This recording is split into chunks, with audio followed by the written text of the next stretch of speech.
ಈಗ ನಾವು ಒಂದು ಪ್ರಾಕ್ಟಿಕಲ್ ಮಾತುಕತೆಗೆ ನಾವು ಗೊಂಚುಗಳಾಗಿರೋಣ. I try to keep all my messages practical, so I don't see a big difference.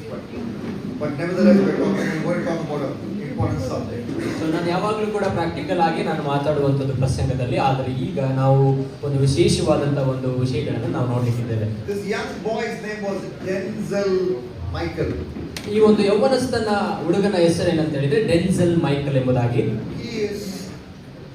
He lives in Great Britain, England. ಈ ಒಂದು ವ್ಯಕ್ತಿ ಎಲ್ಲಿ ಇರ್ತಾನೆ ಅಂತ ಹೇಳೋದಾದ್ರೆ ಇಂಗ್ಲೆಂಡ್ ನಲ್ಲಿ ಇರ್ತಾನೆ ಅವರು. His house is a two-storied house, ground floor and first floor. ಅವರು ಯಾವ ಮನೆಗಳಲ್ಲಿ ವಾಸ ಮಾಡ್ತಾರೆ ಎರಡು ಅಂತಸ್ತುಗಳಿರ್ತದೆ, ಗ್ರೌಂಡ್ ಫ್ಲೋರ್ ಮತ್ತು ಫಸ್ಟ್ ಫ್ಲೋರ್ ಎಂಬ ಎರಡು ಅಂತಸ್ತುಗಳಲ್ಲಿ ವಾಸ ಮಾಡುವರು. He is in his first floor bedroom. ಅವರಿಗೆ ಮಲಗುವ ಕೋಣೆಯಲ್ಲಿ ಅಂದ್ರೆ ಮೊದಲನೇ ಅಂತಸ್ತಿನ. And in his room, ಅದರ ಕೋಣೆಯಲ್ಲಿ this young man Denzel Michael, ಈ ಒಂದು ಯೌವನಸ್ಥನಾದಂತ ಡೆನ್ಸೆಲ್ ಮೈಕಲ್ ಅವರು is watching pornography. ಅವರು ಒಂದು ಪೋರ್ನೋಗ್ರಫಿ ಒಂದು ವಿಡಿಯೋನ ನೋಡ್ತಾ ಇದ್ದಾರೆ. And on his laptop.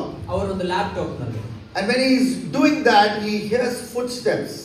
ಅವರು ಅದನ್ನು ನೋಡ್ತಿರುವಾಗ ಕೆಲವೊಂದು ಸಂಬಳ ಅಂದ್ರೆ ಕಾಲಿನ ಸಂಬಳವನ್ನು ಅವರು ಕೇಳಿಸಿಕೊಳ್ತಾರೆ. The footsteps are increasing in sound and noise. ಯಾರೋ ನಡೆದುಕೊಂಡು ಬರುವಂತ ಒಂದು ಸಂಬಳವನ್ನು ಹೆಚ್ಚಾಗಿ ಅವರು ಕೇಳಲ್ಪಡ್ತಾರೆ.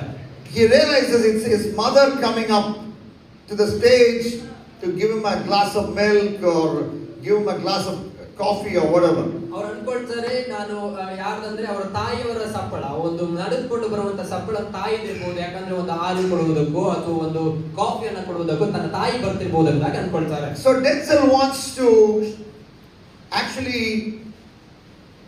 freeze the laptop, wants to close the website. So ಈ ಡೆನ್ಸೆಲ್ ಅನ್ನುವಂತ ವ್ಯಕ್ತಿ ಏನ್ ಮಾಡ್ತಾರೆ, ಆ ವಿಡಿಯೋವನ್ನು ನೋಡ್ತಿರುವಾಗ ಅವರು ಅದನ್ನ ಆಫ್ ಮಾಡುವಂತ ಒಂದು ಪದ್ಧತಿಯಲ್ಲಿ ಅವರು ಹೋಗುವಂತ. He doesn't want to shut the laptop because mommy thinks he's studying. ಅದನ್ನ ಮುಚ್ಚುವಂತ ಪ್ರಯತ್ನ ಮಾಡೋದಿಲ್ಲ, ಯಾಕಂತ ಹೇಳಿದ್ರೆ ಅವ್ರ ತಾಯಿ ತಿಳ್ಕೊಳ್ತಾರೆ ಒಂದು ವೇಳೆ ಓದ್ತಿರ್ಬೋದು. He wants to keep the laptop open, but then this porn site suddenly froze on him. ಆ ಒಂದು ಲ್ಯಾಪ್ಟಾಪ್ ಓಪನ್ ಇರುತ್ತೆ, ಓಪನ್ ಇರುವಂತ ಸಂದರ್ಭದಲ್ಲಿ ಏನಾಗುತ್ತೆ, ಆ ಸ್ಕ್ರೀನ್ ಏನಿದೆ ಅದು ಹಾಗೆ ಉಳಿದುಕೊಳ್ಳುತ್ತೆ, ಅದನ್ನ ಕ್ಲೋಸ್ ಮಾಡೋದಕ್ಕೆ ಆಗೋದಿಲ್ಲ. He's trying. ಅವರು ಪದೇ ಅದನ್ನ ಕ್ಲೋಸ್ ಮಾಡೋದಕ್ಕೆ ಪ್ರಯತ್ನ ಪಡ್ತಾರೆ. And it's not closing. ಆದ್ರೆ ಅದು ಯಾವ ಮುಚ್ಚೋದಕ್ಕೆ ಅಥವಾ ಅದನ್ನ ಡಿಲೀಟ್ ಮಾಡೋದಕ್ಕೆ ಅಥವಾ ಸ್ಕ್ರೀನ್ ಅನ್ನು ತೆಗೆಯೋದಕ್ಕೆ And ಆಗಲ್ಲ. the footsteps of his mother coming up to see him in his room, and it's increasing, and he knows his mother will be in his room any second. ಅವರ ತಾಯಿ ಬರುವಂತ ಸಂಬಳ ಏನಿದೆ ಆ ಸೌಂಡ್ ಬಹಳವಾಗಿ ಕೇಳಿಸ್ತಾ ಇದೆ, ಅವನಿಗೆ ಅನಿಸ್ತು ಯಾರೋ ಹತ್ರದಲ್ಲೇ ಬರ್ತಾರೆ, ತನ್ನ ತಾಯಿ ಬರ್ತಿದ್ದಾರೆ ಅಂತ ಅನ್ಕೊಳ್ತಾರೆ. And in a moment of desperation, ಆ ಒಂದು ಸಂದರ್ಭದಲ್ಲಿ ಆ ಒಂದು ಸ್ಥಿತಿಗತಿಗಳಲ್ಲಿ he took his paperweight and smashed the screen of the laptop. ಅವರು ಒಂದು ಯಾವುದೋ ಒಂದು ವಸ್ತುವನ್ನ ಹಿಡಿದುಕೊಂಡು ಆ ಒಂದು ಸ್ಕ್ರೀನ್ ಅನ್ನ, ಲ್ಯಾಪ್ಟಾಪ್ ನ ಸ್ಕ್ರೀನ್ ಅನ್ನ ಮುಚ್ಚಲು The laptop screen shattered. ಆ ಒಂದು ಲ್ಯಾಪ್ಟಾಪ್ ನ ಸ್ಕ್ರೀನ್ ಏನಿದೆ ಅದು ಮುರಿದು ಬಿಡುವಂತ. And the porn images sort of disappeared. ಆ ಒಂದು ಎಲ್ಲ ಒಂದು ಆ ಚಿತ್ರೀಕರಣ ಏನಿದೆ ಅದೆಲ್ಲದೂ ಕೂಡ ಕಳೆದು ಹೋಗ್ತದೆ. And his mother opened the door and came in. ಆ ಸಂದರ್ಭದಲ್ಲಿ ಆಕೆಯ ತಾಯಿ, ಆತನ ತಾಯಿ ಆ ರೂಮ್ ಒಳಗೆ ಬರ್ತಾರೆ. And he was relieved. ಆಗ ಅವನೇನಾಗ್ತಾನೆ, ಓಕೆ ಇದು ಯಾರಿಗೆ ಗೊತ್ತಾಗೋದಿಲ್ಲ ಎಂಬುದಾಗಿ ಆತನು ತನ್ನ ತಾಳ್ಮೆಯಿಂದ ಇರ್ತಾನೆ. ಆಗ And he went to Twitter. ಅವನು ಟ್ವಿಟರ್ ನಲ್ಲಿ ಓಪನ್ This is a ಮಾಡ್ತಾನೆ. true story. ಎರಡು ಒಂದು ಕಥೆಗಳನ್ನು ಅವನು ನೋಡ್ತಾನೆ. Happening in 2015. 2015ರಲ್ಲಿ ನಡೆದಂತ ಒಂದು ಘಟನೆಗಳು. And mentioned that he was watching a particular porn site. It's one of the world's famous porn sites. ಆತನು ನೋಡ್ತಿದ್ದಂತ ಒಂದು ಫೋನ್ ಸೈಟ್ ಏನಿದೆಯಲ್ಲ ಅದು ಒಂದು ಬಹಳ ಪ್ರಸಿದ್ಧವಾದಂತ ಒಂದು He site. was saying, I was watching porn here in this website. My laptop froze. So ಆತನಲ್ಲಿ mention ಮಾಡೋದಕ್ಕೆ ಪ್ರಯತ್ನ ಪಡ್ತಾನೆ, ಈ ಟೈಮಲ್ಲಿ ನಾನು ಈ ರೀತಿಯಾಗಿ ಮಾಡ್ತಾ ಇದ್ದೆ, ಆದ್ರೆ ಅದು ಅಲ್ಲೇ ಸ್ಕ್ರೀನ್ ಸ್ಟಕ್ ಆಗಿತ್ತು ಎಂಬುದಾಗಿ ಬರೆಯೋದಕ್ಕೆ ಟೈಪ್ ಮಾಡ್ತಾನೆ. And the mummy was coming. I broke the screen. So ಅಷ್ಟೊತ್ತಿಗೆ ತಾಯಿಯವರು, ನಮ್ಮ ಅಮ್ಮ ಅವರು ಬಂದ್ರು, ಅದಕ್ಕೋಸ್ಕರವಾಗಿ ನಾನು ಏನ್ ಮಾಡಿದೆ, ಲ್ಯಾಪ್ಟಾಪ್ ನ ಸ್ಕ್ರೀನ್ ನ ಒಡೆದು ಹಾಕ್ದೆ. Took the picture of that laptop as well.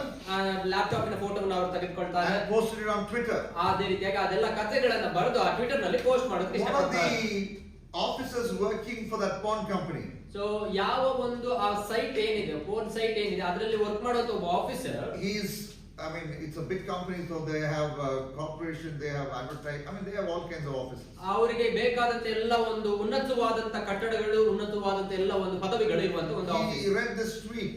ಆ ಒಂದು ಕಥೆಯನ್ನು ಅವನೇನ್ ಪೋಸ್ಟ್ ಮಾಡಿದ ಅದನ್ನ ಅವ್ರು ನೋಡಿ got in touch with him through chat. ಅವರು ಚಾಟ್ ಅಲ್ಲಿ ಅವರನ್ನೊಂದಿಗೆ ಕಾಂಟ್ಯಾಕ್ಟ್ ಮಾಡೋದಕ್ಕೆ ಪ್ರಯತ್ನ and ಮಾಡಿದ್ರು. they sent him a brand new laptop. ಆವಾಗ ಅವ್ರು ಏನ್ ಮಾಡಿದ್ರು ಅಂದ್ರೆ ಆ ಒಂದು ಫೋನ್ ಸೈಟ್ ನ ಒಂದು ಆಫೀಸರ್ ಏನ್ ಮಾಡಿದ್ರು ಆ ಒಂದು ವ್ಯಕ್ತಿಗೆ ಹೊಸ ಒಂದು ಫ್ರೀ ಆಗಿ ಒಂದು ಲ್ಯಾಪ್ಟಾಪ್ ಅನ್ನು Free of charge. ಏನು ಹಣವನ್ನು ತೆಗೆದುಕೊಳ್ಳದೆ With the logo of that porn site, it was stuck ಆ inside. ಒಂದು ಪೋರ್ನೋಗ್ರಫಿ ಸೈಟಿನ ಒಂದು ಲೋಗೋ ಏನಿದೆ ಅದನ್ನ ಅಂಟಿಸಿ ಅದನ್ನ ಕಳಿಸಿಕೊಡ್ತಾರೆ. So this is the plan of the devil. ಇದು ಒಂದು ಸೈತಾನನ ಒಂದು ಉಪಾಯವಾಗಿದೆ. He wants you to get addicted and stay addicted to sin. ಸೈತಾನನು ನಿಮ್ಮನ್ನ ಯಾವ ರೀತಿಯಾಗಿ ಬಳಸ್ಕೊಳ್ತಾನೆ ಅಂತ ಹೇಳಿದ್ರೆ ನೀವು ಒಂದು ವಿಷಯದಲ್ಲಿ ಅಡಿಕ್ಟ್ ಆಗಿತ್ತು ಅಂತ ಹೇಳಿದ್ರೆ ಅದೇ ವಿಷಯದಲ್ಲಿ ಅಡಿಕ್ಟ್ ಆಗಿರ್ಬೇಕೆಂಬುದಾಗಿ ಆತನ ಇಷ್ಟಪಡ್ತಾನೆ. That is his plan. ಅದೇ ಸೈತಾನನ ಒಂದು ಉಪಾಯ. To lure you into sin. ನಿನ್ನನ್ನ ಪಾಪದಲ್ಲಿ ಎಳೆದುಕೊಳ್ಳುವಂತದ್ದು. Keep you addicted in sin. ಆ ಪಾಪದಲ್ಲಿ ಆಳವಾಗಿ ಮುಳುಗಿಸುವಂತದ್ದು. And take you along with him all the way to hell. ಅದೇ ರೀತಿಯಾಗಿ ಆ ಪಾಪದಿಂದಲೇ ನಿನ್ನನ್ನ ಒಂದು ನರಕಕ್ಕೆ ಕರೆದುಕೊಂಡು ಹೋಗುವಂತದ್ದು. Another story. ಇನ್ನೊಂದು ಕಥೆನ ನಾನು ಹೇಳಲಿಕ್ಕೆ ಇಷ್ಟಪಡ್ತೇನೆ. Sanjay Dutt. ಸಂಜಯ್ ದತ್ ಎಂಬುದಾಗಿ ನೀವು ಕೇಳಿರ್ತೀರಾ. Young an actor from Bollywood. Bollywood ನಲ್ಲಿ ಉನ್ನತವಾದಂತ ಒಂದು ಆಕ್ಟರ್ ನ ನಾವು ನೋಡಿರ್ತೇವೆ. ಯೌವನಸ್ಥನಾದಂತ ಸಂಜಯ್ ದತ್ ಅವರು ಆತನ ಯೌವನ ಕಾಲದಲ್ಲಿ And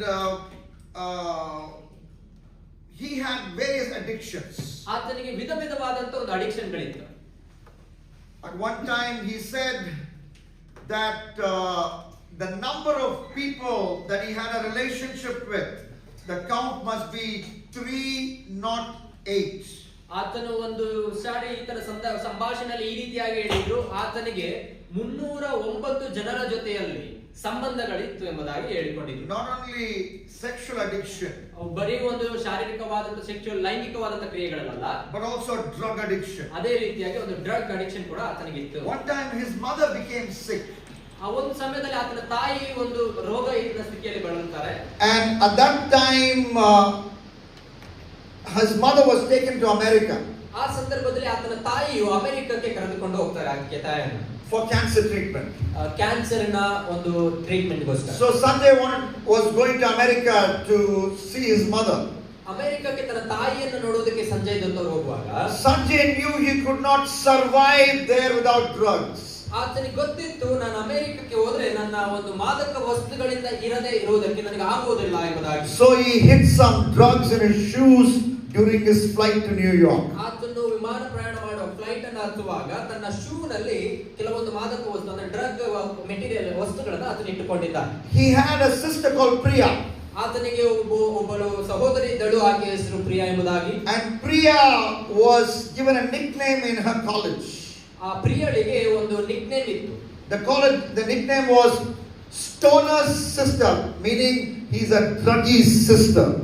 ಆಕೆಗೆ ಒಂದು ಕಾಲೇಜಿನಲ್ಲಿ ಒಂದು ಸರ್ನೇಮ್ ಇತ್ತು. ಆ ಸರ್ನೇಮ್ ಒಂದು ನಿಕ್ನೇಮ್ ಏನಂತ ಹೇಳಿದ್ರೆ ಒಂದು ಡ್ರಗ್ ಅಡಿಕ್ಟಿನ ಒಂದು ತಂಗಿ ಎಂಬುದಾಗಿ. And because of his drug addiction he would come late for film movie shooting. ಆತನು ಅನೇಕ ಸಿನಿಮಾಗಳನ್ನ ಮಾಡುವಾಗಲೂ ಕೂಡ ಈ ಡ್ರಗ್ ಅಡಿಕ್ಷನ್ ನಿಮಿತ್ತವಾಗಿ ಅನೇಕ ಬಾರಿ ಲೇಟ್ ಆಗಿ ಹೋಗಿದ್ದುಂಟು. And the producers of the movies were very frustrated because here is a druggy hero and he's not coming in time for the movie shooting. Movie producer ಅವರು ಈ ರೀತಿಯಾಗಿ ಹೇಳ್ತಾ ಇದ್ರು, ಈತನು ಮಾದಕ ವಸ್ತುಗಳಿಗೆ ಆತನು ಅವಲಂಬಿತನಾಗಿರೋದ್ರಿಂದ, ಡ್ರಗ್ ಅಡಿಕ್ಟ್ ಆಗಿರೋದ್ರಿಂದ ಈತನು ಸರಿಯಾದ ತಕ್ಕ ಸಮಯದಲ್ಲಿ ಆತನು ಆ ಒಂದು ಸಿನಿಮಾ ಒಂದು ಸ್ಲಾಟ್ ಬರ್ತಾ ಇರಲಿಲ್ಲ. And eventually they started giving him drugs in the film set so that the movie will not get further delayed. ಅವರು ಆ ಮೂವಿಯನ್ನ ಹಾಳು ಮಾಡಿಕೊಳ್ಳದೆ ಇಷ್ಟವಿಲ್ಲದಿರೋದ್ರಿಂದ ಆ ಒಂದು ಸಿನಿಮಾ ನಡೆಯುವಂತ ಸ್ಥಳಗಳಲ್ಲೂ ಕೂಡ ಸಂಜಯ್ ದತ್ತಿಗೆ ಮಾದಕ ವಸ್ತುಗಳನ್ನ ಕೊಟ್ಟದುಂಟು. One time he talked about his drug addiction. ಆತನು ತನ್ನ ಒಂದು ಅಡಿಕ್ಷನ್ ಬಗ್ಗೆ, ಡ್ರಗ್ ಅಡಿಕ್ಷನ್ ಬಗ್ಗೆ ಮಾತಾಡುವಾಗ he said there are no drugs in the world that I have not done. ಆತನು ಈ ರೀತಿಯಾಗಿ ಹೇಳಿದ್ರು, ನಾನು ಈ ಪ್ರಪಂಚದಲ್ಲಿರುವಂತ ಎಲ್ಲ ಒಂದು ಡ್ರಗ್ ಗಳನ್ನ ಯೂಸ್ ಮಾಡಿದ್ದೇನೆ. My father took me to America for drug rehabilitation. ನನ್ನ ತಂದೆಯು ನನ್ನನ್ನು ಅಮೆರಿಕಕ್ಕೆ ಕರೆದುಕೊಂಡು ಹೋಗಿದ್ರು ನನ್ನ ಈ ಮಾದಕ ವಸ್ತುಗಳಿಂದ ಬಿಡಿಸುವುದಕ್ಕೋಸ್ಕರ. There the doctor or the counselor gave me a list of drugs that I have taken, a list of drugs. I had to tick the boxes. ಅಲ್ಲಿ ಆ ಡಾಕ್ಟರ್ ನನ್ನನ್ನು ಕರೆದುಕೊಂಡು ಹೋಗಿದ್ದಾಗ ಅಲ್ಲಿ ಡಾಕ್ಟರ್ ಅವರು ಒಂದು ಲಿಸ್ಟ್ ಅನ್ನು ಕೊಡ್ತಾರೆ. ಆ ಲಿಸ್ಟ್ ಅಲ್ಲಿ ಏನಿತ್ತು ಅಂತ ಹೇಳಿದ್ರೆ ನಾನು ತೆಗೆದುಕೊಂಡಿರುವಂತ ವಸ್ತುಗಳು ಯಾವಾಗ ಡ್ರಗ್ ಗಳನ್ನ ನಾನು ತೆಗೆದುಕೊಂಡಿದ್ದೇನೋ ಆ ಟಿಕ್ ಲಿಸ್ಟ್ ಅನ್ನು ಮಾಡಬೇಕಾಗಿತ್ತು. And he looked at the list and he ticked every drug. ಆದ್ರೆ ಇಲ್ಲಿ ನೋಡ್ಬೇಕಾದ್ರೆ ಸಂಜಯ್ ದತ್ ಅವರು ಅಲ್ಲಿರುವಂತ ಎಲ್ಲಾ ಒಂದು ಬಾಕ್ಸ್ ಗಳಿಗೂ ಕೂಡ ಟಿಕ್ ಅನ್ನು ಹಾಕಿದ್ರು. I have taken all these drugs, he said. ಈ ಲಿಸ್ಟ್ ಅಲ್ಲಿರುವಂತ ಎಲ್ಲಾ ವಸ್ತುಗಳನ್ನು ನಾನು ತೆಗೆದುಕೊಂಡಿದ್ದೇನೆ ಎಂಬುದಾಗಿ ಅವರು ಹೇಳಿದರು. The doctor looked at Sanjay Dutt's dad ಆ ಸಮಯದಲ್ಲಿ ಡಾಕ್ಟರ್ ಅವರು ತನ್ನ ಸಂಜಯ್ ದತ್ ಅವರ ತಂದೆಯನ್ನು ನೋಡಿದಾಗ, what kind of food do you eat in India? ನೀವು ನಿಮ್ಮ ಒಂದು ಭಾರತದಲ್ಲಿ ಯಾವ ರೀತಿಯಾದಂತ ಊಟವನ್ನ ಮಾಡ್ತೀರಿ? Going by all the drugs that your son has taken, he should be dead by now. ಈ ಒಂದು ಲಿಸ್ಟ್ ನಲ್ಲಿರುವಂತ ಎಲ್ಲ ಒಂದು ಮಾದಕ ವಸ್ತುಗಳನ್ನು ಅವನು ತೆಗೆದುಕೊಂಡಿದ್ದಾಗಿದ್ರೆ ಇಷ್ಟೊತ್ತಿಗೆ ಅವನು ಸತ್ತು ಹೋಗಬೇಕಾಗಿತ್ತು. Addiction to pornography, addiction to drugs, and also addiction to other sinful things that we may not really highlight. ತೆಗೆದುಕೊಳ್ಳುವಂತ ಮಾದಕ ವಸ್ತುಗಳಾಗಿರಬಹುದು ಅಥವಾ ಈ ಪೋರ್ನೋಗ್ರಫಿಗೆ ಅಡಿಕ್ಷನ್ ಆಗಿರುವಂತದನ್ನ ನಮ್ಮನ್ನ ಇಲ್ಲಿಗೂ ಕೂಡ ಉನ್ನತ ಸ್ಥಿತಿಗೆ ತೆಗೆದುಕೊಂಡು ಹೋಗುವುದಿಲ್ಲ. Brazil has a football player called Neymar Jr. ನಿಮಗೆಲ್ಲರಿಗೂ ಗೊತ್ತಿರುವ ಹಾಗೆ ಬ್ರೆಜಿಲ್ ನಲ್ಲಿ ಒಂದು ಪ್ರಖ್ಯಾತಿಯಾದಂತ ಒಬ್ಬ ಫುಟ್ಬಾಲ್ ಆಟಗಾರನಿದ್ದಾನೆ. ಆತನ ಹೆಸರು ನೇಮಾರ್ ಎಂಬುದಾಗಿ. In the 2018 Football World Cup, 2018ನೇ ಫುಟ್ಬಾಲ್ ವರ್ಲ್ಡ್ ಕಪ್ ನಲ್ಲಿ took place in Russia. The Football World Cup was in Russia. ರಷ್ಯಾದಲ್ಲಿ ಈ ಫುಟ್ಬಾಲ್ ಅನ್ನು ಏರ್ಪಡಿಸಲಾಗಿದೆ. There was a match between Brazil and Mexico. Mexico ಮತ್ತು ಬ್ರೆಜಿಲ್ ನಡುವೆ ಇದ್ದಂತ ಪಂದ್ಯ. It was a pre-quarter final. ಇವರು ಒಂದು ಕ್ವಾರ್ಟರ್ ಫೈನಲ್ ಗೆ ಹೋದ್ರು. One of the Mexico players mildly stepped on Neymar's ankle. Mildly stepped. ಮೆಕ್ಸಿಕೋದ ಆಟಗಾರ ಈ ಒಂದು ನೇಮಾರ್ನ ಕಾಲಿನಲ್ಲಿ ನಿಧಾನವಾಗಿ ಅಂದ್ರೆ ನಿಧಾನವಾಗಿ ಅವರ ಕಾಲನ್ನು ತುಳಿದ್ರು. And he reacted as if one tanker rolled over his ankle. ಆದ್ರೆ ಆ ಸಂದರ್ಭದಲ್ಲಿ ನೇಮಾರ್ ಅವರು ಯಾವ ರೀತಿಯಾಗಿ ಅವರು ಪ್ರತಿಕ್ರಿಯಿಸಿದ್ರು ಅಂದ್ರೆ ಯಾವುದೋ ಒಂದು ಟ್ಯಾಂಕರ್ ತನ್ನ ಕಾಲಿನಲ್ಲಿ ಬಿದ್ದ ರೀತಿಯಲ್ಲಿ ಪ್ರತಿಕ್ರಿಯೆ ಮಾಡಿದ್ರು. In another game versus Costa Rica in the same World Cup, Russia World Cup 2018. 2018ರಲ್ಲಿ Costa ಮತ್ತು ರೈಕಾ ಎಂಬ ಈ ಒಂದು ಪಂದ್ಯದಲ್ಲೂ ಕೂಡ ಇವರು ಪಂದ್ಯವನ್ನು ಆಡಿದ್ದಾರೆ. He is going towards the Costa Rica goal. He outfoxed one defender with brilliant ball control and going towards the Costa Rica goal to score a goal. ಈ ಒಂದು ಕೋಸ್ಟಾ ರೈಕಾ ಎಂಬ ಒಂದು ವ್ಯಕ್ತಿಯನ್ನ ಆಡ್ತಿರುವಂತ ಒಂದು ಪಂದ್ಯದಲ್ಲಿ ಅವರು Costa Rica country. He is going towards the Costa Rica goal. ಇವನು ಈ ಒಂದು ಕೋಸ್ಟಾ ರಿಕಾ ಒಂದು ಕಂಟ್ರಿ ವಿರುದ್ಧವಾಗಿ ಪಂದ್ಯವನ್ನು ಆಡಿದ್ದಾರೆ. The defenders are worried about whether he is going to score a goal. ಅಲ್ಲಿ ಎದುರಾಳಿಯರು ಎಲ್ಲರೂ ಒಂದು ವರಿ ಆಗಿದ್ದಾರೆ ಏನಂತ ಹೇಳಿದ್ರೆ ಅವನು ಯಾವಾಗ ಒಂದು ಗೋಲ್ ಅನ್ನು ಹೊಡಿತಾನೋ ಎಂಬುದಾಗಿ ವರಿ ಆಗಿದ್ರು. And another defender is coming close to Neymar Jr. ಇನ್ನೊಬ್ಬ ಎದುರಾಳಿ ಈ ಒಂದು ನೇಮಾರ್ ಜೂನಿಯರ್ ಎದುರುಗಡೆಯಲ್ಲಿ ಬರ್ತಾ ಇದ್ರು. And Neymar thinks quickly and he thinks the best way now is to force a penalty by doing a drama. ಈಗ ಅವರು ಏನು ಯೋಚನೆ ಮಾಡ್ತಿದ್ರು ಅಂತ ಹೇಳಿದ್ರೆ ನಾನು ಒಂದು ಡ್ರಾಮಾವನ್ನು ಶುರು ಮಾಡಬೇಕು ಯಾಕಂದ್ರೆ ಅವರಿಗೆ ಪೆನಾಲ್ಟಿ ಸಿಗ್ತದೆ ಎಂಬುದಾಗಿ ಒಂದು ಡ್ರಾಮಾವನ್ನು. And as the other defender also zeroed on him, he tumbled to the door as though he was slammed by a wrestler. He tumbled on the floor. ಆತನ ಅಲ್ಲಿ ಒಂದು ಗ್ರೌಂಡ್ ನಲ್ಲಿ ಆ ಒಂದು ಗ್ರೌಂಡ್ ನಲ್ಲಿ ಉರುಳಾಡೋದಕ್ಕೆ ಶುರು ಮಾಡಿದನು. But the classic case of acting was against Serbia game. Brazil versus Serbia in the same World Cup. ಅದೇ ಒಂದು ವರ್ಲ್ಡ್ ಕಪ್ ನಲ್ಲಿ ಇನ್ನೊಂದು ಒಂದು ಇನ್ಸಿಡೆಂಟ್ ಸರ್ಬಿಯಾ ವಿರುದ್ಧವಾಗಿ ಈ ರೀತಿಯಾಗಿ ನಡೆಯಿತು. Serbia player made the mistake of doing a sliding tackle with Neymar with the ball. ಈ ಒಂದು ಸ್ಲೈಡಿಂಗ್ ಟ್ಯಾಕಲ್ ಅಂದ್ರೆ ಒಂದು ಉರುಳಿಕೊಂಡು ಬರುವಂತ ಒಂದು ಟ್ಯಾಕಲ್ ರೀತಿಯಲ್ಲಿ ನೇಮಾರ್ ಜೊತೆಯಲ್ಲಿ ಒಬ್ಬ ಎದುರಾಳಿ ಆಟಗಾರ ಬರ್ತಾನೆ. So the sliding tackle took most of Neymar but not the ball. ಆ ಒಂದು ಉರುಳಿಕೊಂಡು ಬಂದಂತ ಎದುರಾಳಿಯ ಆಟಗಾರ ಆ ಬಾಲ್ ಅನ್ನು ತೆಗೆದುಕೊಳ್ತಾನೆ ಆದ್ರೆ ನೇಮಾರ್ನ ಹತ್ರ ಹೋಗೋದಿಲ್ಲ. Neymar planned that this defender had to be punished. ಆದ್ರೆ ಆ ಸಮಯದಲ್ಲಿ ಈ ನೇಮಾರ್ ಅವನು ಇನ್ನೊಂದು ರೀತಿಯಲ್ಲಿ ಯೋಚನೆ ಮಾಡ್ತಾನೆ. So he kept rolling and rolling and rolling. So ಎದುರಾಳಿಗೆ ಪೆನಾಲ್ಟಿ ಸಿಗ್ತದೆ, ಎದುರಾಳಿಗೆ ಒಂದು ಕಾರ್ಡ್ ರೆಡ್ ಕಾರ್ಡ್ ಸಿಗಬೇಕೆಂಬುದಾಗಿ ಉರುಳಿಕೊಂಡು ಹೋದ್ನು. The way he rolled for the next 20 years there will be no grass in the football field. So ಆತನು ಉರುಳಿಕೊಂಡು ಹೋದಂತ ವೇಗವನ್ನು ನೋಡೋದಾದ್ರೆ ನೆಕ್ಸ್ಟ್ 20 ವರ್ಷದಲ್ಲಿ ಅಲ್ಲಿ ಹುಲ್ಲೆ ಹುಟ್ಟಬಾರದು ಆ ರೀತಿಯಾಗಿ ಉರುಳಿಕೊಂಡು ಹೋದ. Here was a man who was got addicted to acting or being insincere in his place of work. ಈ ಒಂದು ವ್ಯಕ್ತಿ ತನ್ನ ಆಟದಲ್ಲಿ ಒಂದು ನಾಟಕವನ್ನ ಮಾಡಿಕೊಂಡೇ ತನ್ನ ಒಂದು ಪ್ರಸಿದ್ಧಿಯನ್ನ ಪಡೆದುಕೊಂಡಂತ ವ್ಯಕ್ತಿ ಆಗಿದ್ದಾನೆ. Maybe that is your addiction. So ಎಲ್ಲ ಒಂದು ರೀತಿಯಾದಂತ ಅಡಿಕ್ಷನ್ ಗಳು ಇಲ್ಲಿ ನೋಡ್ತೇವೆ. Maybe not drugs, ಒಂದು ಮಾದಕ ವಸ್ತುಗಳು ಅಲ್ಲದೆ ಇರಬಹುದು. maybe drugs, ಮಾದಕ ವಸ್ತುಗಳು ಆಗಿರಬಹುದು. maybe not alcohol but maybe alcohol. ಕುಡಿತನ ಇರಬಹುದು ಅಥವಾ ಅದು ಇಲ್ಲದೆ ಇರಬಹುದು. Maybe sexual addiction or not sexual addiction. ಲೈಂಗಿಕ ಕ್ರಿಯೆಯಲ್ಲಿ ತೊಡಗಿರಬಹುದು ಅಥವಾ ತೊಡಗದೇ or maybe something like acting or hypocrisy. ಕಪಟತನದಿಂದಲೋ ಅಥವಾ ನಾಟಕ ಮಾಡಿಕೊಂಡು ಬದುಕವನ್ನ ನಡೆಸುವಂತವರಿರಬಹುದು ಅಥವಾ ಬದುಕದೇ ಇರಬಹುದು. But this morning God is going to teach you how to overcome addictions. ಆದರೆ ಈ ಸಮಯದಲ್ಲಿ ದೇವರು ನಿನ್ನನ್ನ ಒಂದು ಅಡಿಕ್ಷನ್ ಇಂದ ಹೊರತರುವುದು ಹೇಗೆ ಎಂಬುದಾಗಿ ದೇವರು ನಿಮ್ಮ ಮಧ್ಯದಲ್ಲಿ ಮಾತಾಡಲಿಕ್ಕಿದ್ದಾರೆ. The Bible tells us that it is not God's plan for us to stay addicted. ಆ ದೇವರ ವಾಕ್ಯವು ಈ ರೀತಿಯಾಗಿ ಹೇಳ್ತದೆ, ಅಡಿಕ್ಷನ್ ಅಲ್ಲಿ ಇರುವಂತದ್ದು ದೇವರ ಉದ್ದೇಶವಲ್ಲ ಎಂಬುದಾಗಿ. Leviticus chapter 25 and verse 42. Leviticus ನೋಡಿ, ಯಾಜಕ ಕಾಂಡವನ್ನ ನಾವು ನೋಡುವಾಗ Very important scripture. Look at the verse. ನಾವು ಇಲ್ಲಿ ಒಂದು ಯಾಜಕ ಕಾಂಡ ಪುಸ್ತಕವನ್ನು ನಾವು ನೋಡುವಾಗ Leviticus 25 and verse 42 says, 25ನೇ ಅಧ್ಯಾಯ 42ನೇ ವಾಕ್ಯ ಈ ರೀತಿಯಾಗಿ ಹೇಳ್ತದೆ. it says there, because the Israelites are my servants whom I brought out from Egypt, they must not be sold as slaves. ಅವರು ನನಗೆ ದಾಸರಾಗಿದ್ದಾರೆ, ನಾನು ಅವರನ್ನ ಐಗುಪ್ತ ದೇಶದೊಳಗಿಂದ ಬರಮಾಡಿದೆನು, ದಾಸರನ್ನ ಮಾರುವಂತೆ ಅವರನ್ನು ವಿಕ್ರಮಿಸಬಾರದು. The people of Israel were slaves in Egypt. ಐಗುಪ್ತ ದೇಶದಲ್ಲಿ ಇಸ್ರಾಯೇಲರು ಒಂದು ದಾಸರಾಗಿದ್ರು. God saved them from Egypt because of His grace. ದೇವರ ಕೃಪೆಯಿಂದ ಅವರು ಐಗುಪ್ತದಿಂದ ಹೊರಬರುವುದಕ್ಕೆ ದೇವರು ಕಾರಣನಾದನು. And as they walked in freedom, God tells them, ಅವರು ಒಂದು ಸ್ವಾತಂತ್ರ್ಯರಾಗಿದ್ದಾಗ ದೇವರು ಹೇಳಿದಂತ ಮಾತು, they must never be sold as slaves. ಅವರು ದಾಸರಾಗಿ ಅವರು ಮಾರಲ್ಪಡಬಾರದು ಎಂಬುದಾಗಿ. You know, yesterday night many of you gave your lives to Jesus. ನಿನ್ನೆ ರಾತ್ರಿ ನೀವು ಅನೇಕ ಜನರು ದೇವರಿಗೆ ನಿಮ್ಮ ಶರೀರಗಳನ್ನು ಒಪ್ಪಿಸಿಕೊಟ್ಟಿದ್ದೀರಿ. You were saved from Egyptian bondage by the grace of God. ನೀವು ಒಂದು ಐಗುಪ್ತ ದೇಶದಲ್ಲಿರುವಂತ ಬಾಂಡೇಜ್ ನಲ್ಲಿ ಇದ್ರಿ, ಆದ್ರೆ ಈಗ ಇಲ್ಲ ದೇವರ ಕೃಪೆಯಿಂದ. God opened the Red Sea by His grace, and His children walked from Egyptian captivity through the Red Sea to promised land freedom. ಕೆಂಪು ಸಮುದ್ರವನ್ನ ಇಬ್ಬಾಗ ಮಾಡಿ ದೇವರ ಕೃಪೆಯಿಂದ ಅದರ ಮಧ್ಯದಲ್ಲಿ ನಡೆದು ದೇವರು ಆರಿಸಿಕೊಟ್ಟಂತ ಆ ಸ್ಥಳಕ್ಕೆ ನೀವು ಪಾಲುದಾರರಾಗಿದ್ದೀರಿ. You are addicted to sin, addicted to all kinds of things, but Jesus came into your life and Jesus died on the cross. That's the Red Sea. Jesus shed His blood, and because of the blood of Jesus you have forgiveness of sins, and now you walk in freedom.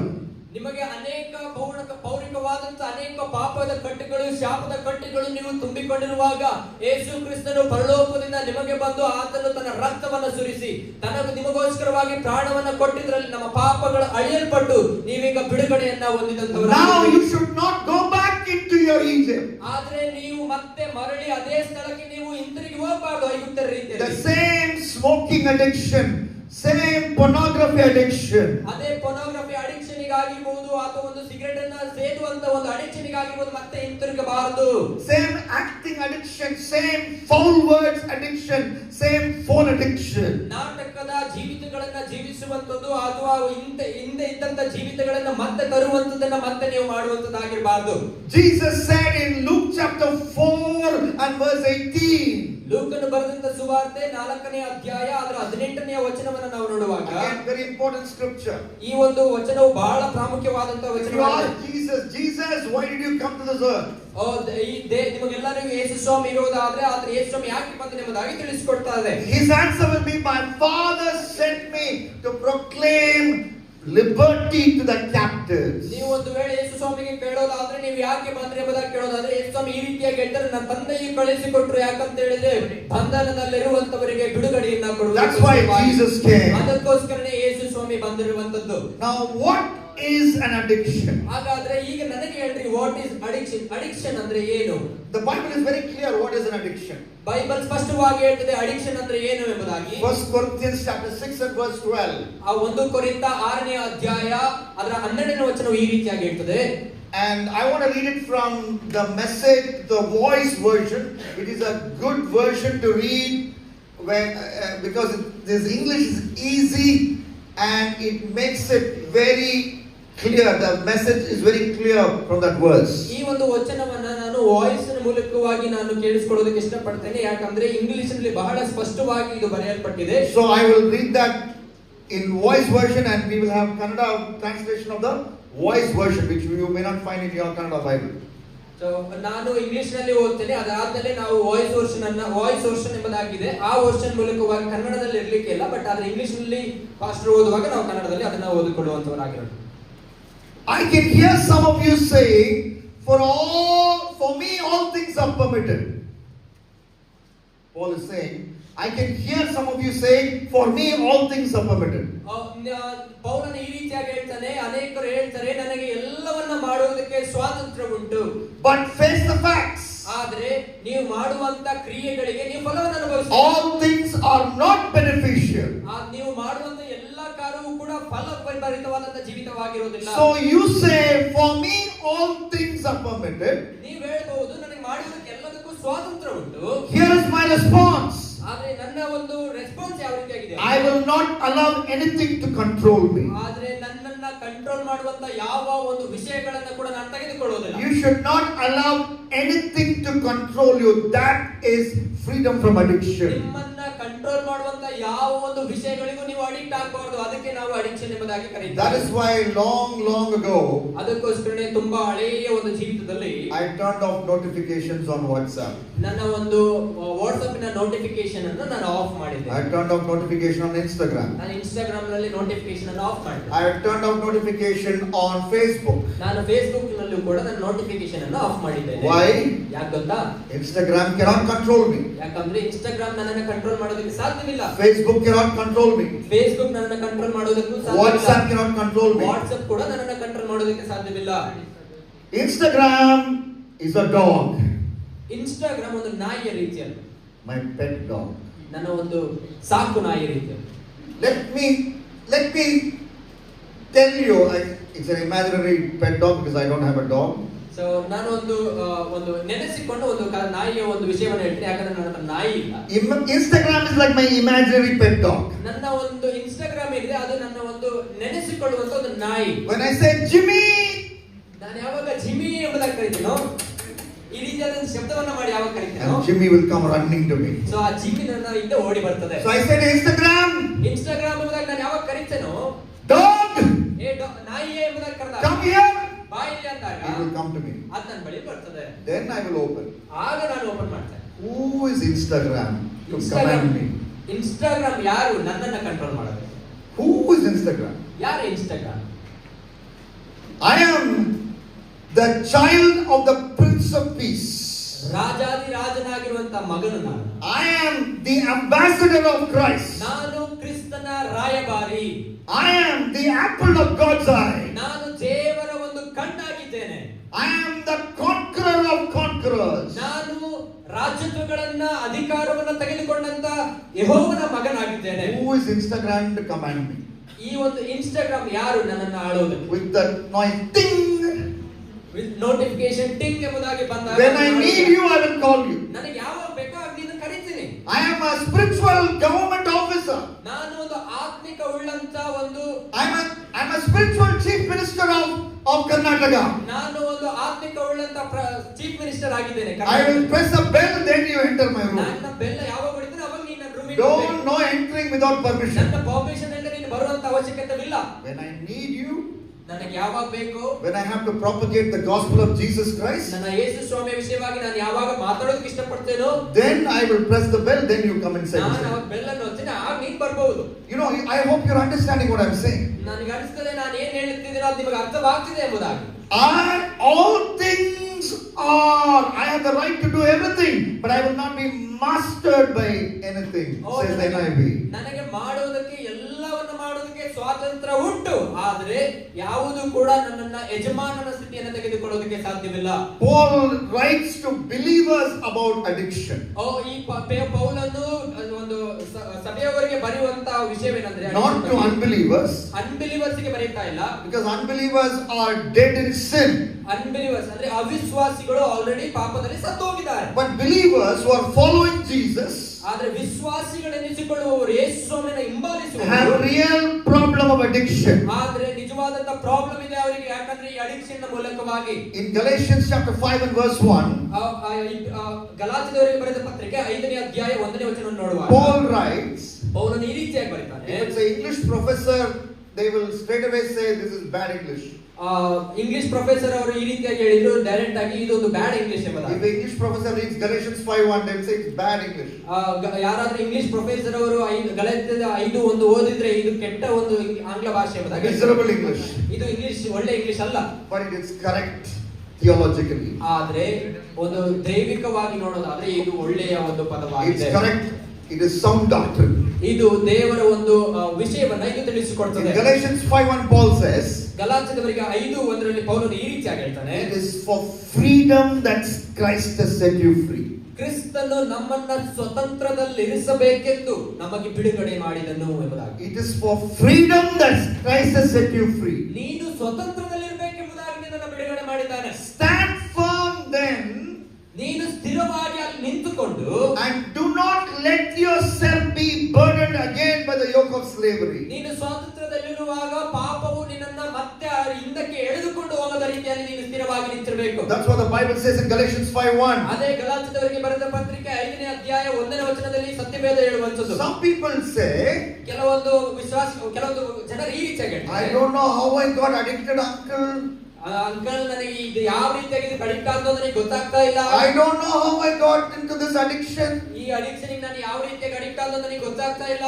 No, you know how you got into this addiction. ಇಲ್ಲ, ನಿನಗೆ ಖಂಡಿತವಾಗಿಯೂ ಗೊತ್ತಿದೆ ನಿನಗೆ ಯಾವ Bible says you let yourself into addiction. ಯಾಕಂದ್ರೆ ಸತ್ಯವೇದ ಈ ರೀತಿಯಾಗಿ ಹೇಳಿದೆ, ಪಾಪವನ್ನ ನೀನು ನಿನ್ನೊಳಗಡೆ ಬಿಟ್ಟುಕೊಂಡಿದ್ದೀಯ. The first thing we need to know about addiction from the Bible, one of the first things is you take responsibility for your addiction. ಸತ್ಯವೇದದ ಮೂಲಕವಾಗಿ ನಾವು ನೋಡೋದಾದ್ರೆ ನೀನು ಅಡಿಕ್ಟ್ ಆಗಿರುವಂತ ಕೆಲವೊಂದು ವಿಷಯಗಳಿಗೆ ನಿನ್ನ ಒಂದು ಜವಾಬ್ದಾರಿ ಬಹಳ ಮುಖ್ಯವಾಗಿದೆ. My friend put a cigarette in my mouth.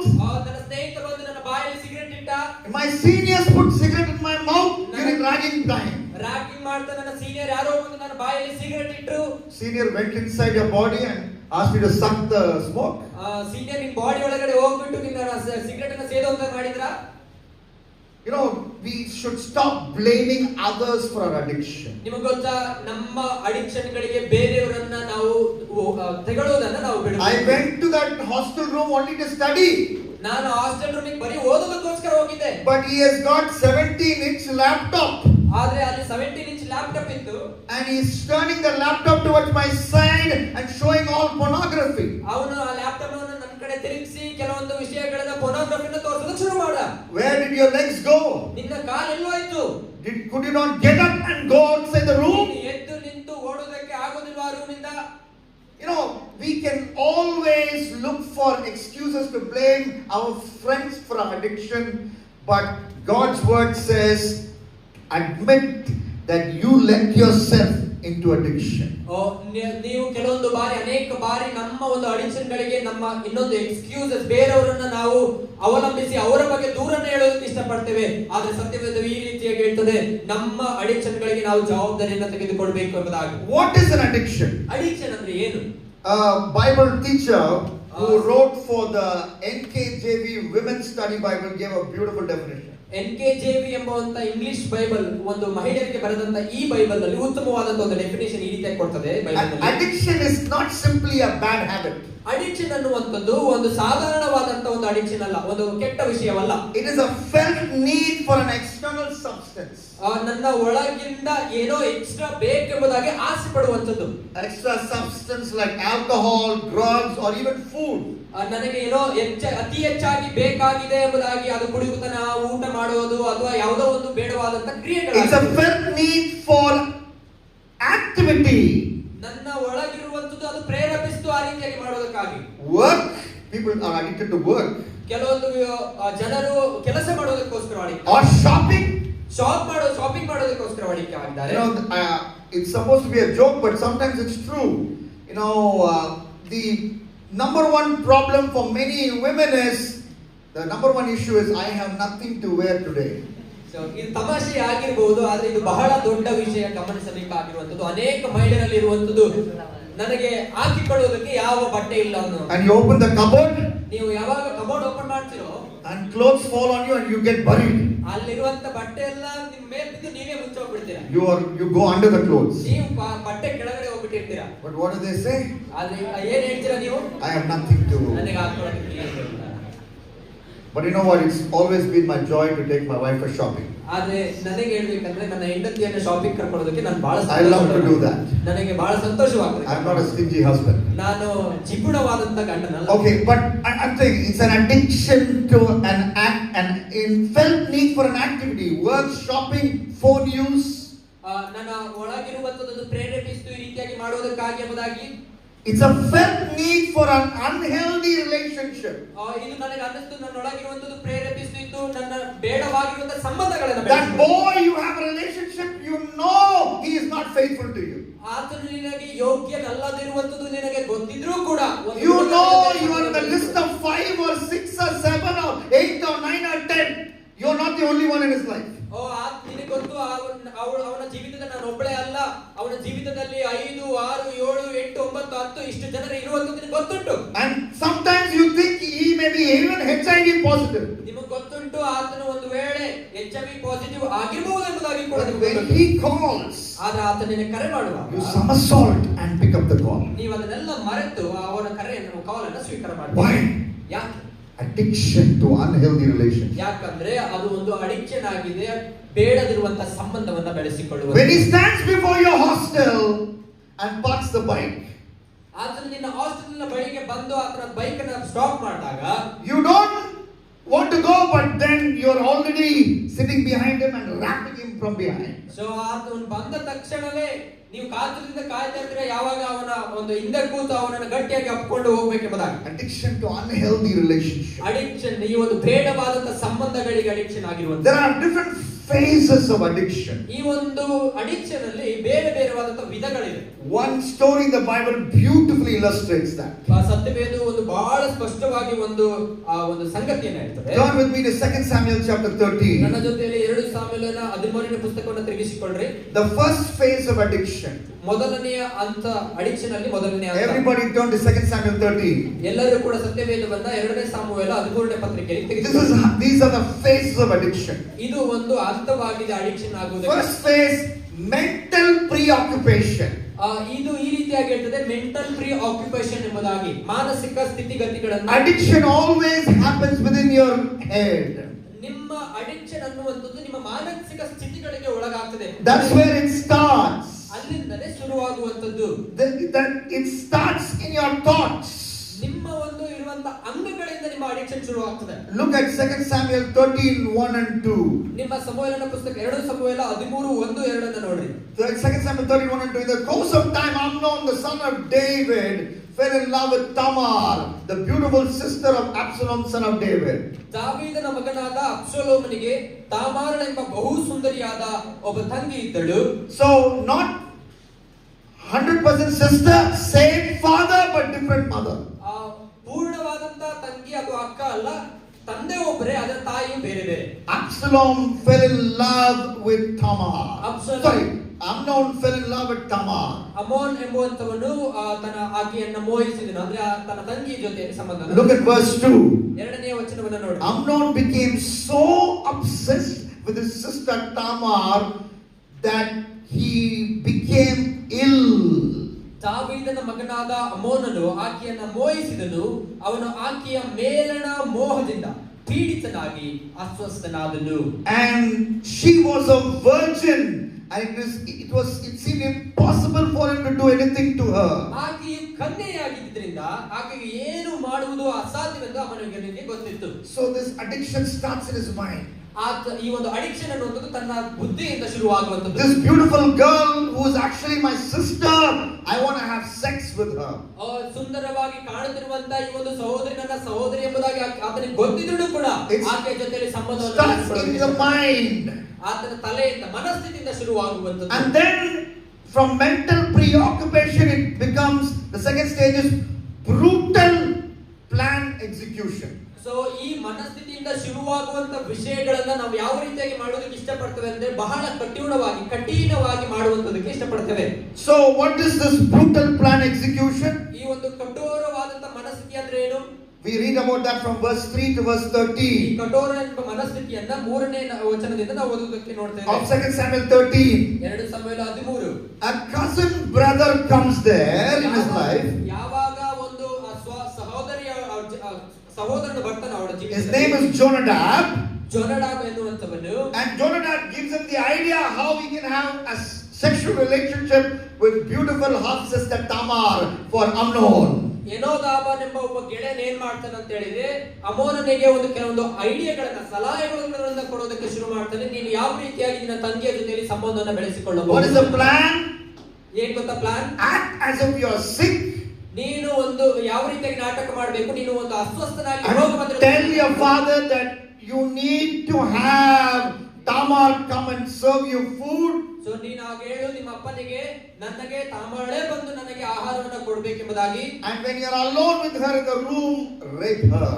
ಯಾವಾಗ ತಾಮಾಳು ನಿನ್ನ ರೂಮಿಗೆ ಬರ್ತಾಳೋ ಅವಾಗ ನೀನು ಅವಳನ್ನ ಹಾಳು The ಮಾಡಬಹುದು. plan is made now. So ಇವಾಗ ಪ್ಲಾನ್ ಆಯ್ತು, ಪ್ಲಾನ್ ಹಾಕಿಕೊಂಡಿದ್ದಾರೆ. Brutal plan.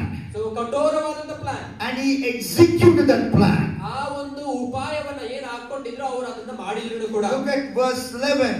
11ನೇ ವಚನವನ್ನು ಗಮನಿಸುವಾಗ, But when she took it from him to eat, he grabbed her and said, "Come to bed with me, my sister." 2 Samuel 13:11. ಕೋಣೆಗೆ ತೆಗೆದುಕೊಂಡು ಹೋಗಿ ಅವನ ಮುದ್ದಿಟ್ಟಳು. ಕೂಡಲೇ ಅವನು ಆಕೆಯನ್ನು ಹಿಡಿದು, ನನ್ನ ತಂಗಿಯೇ ಬಂದು ನನ್ನ ಸಂಗಡ ಮಲಗಿಕೋ ಅಂದನು. No, my brother, verse 12, she said to him, "Don't force me.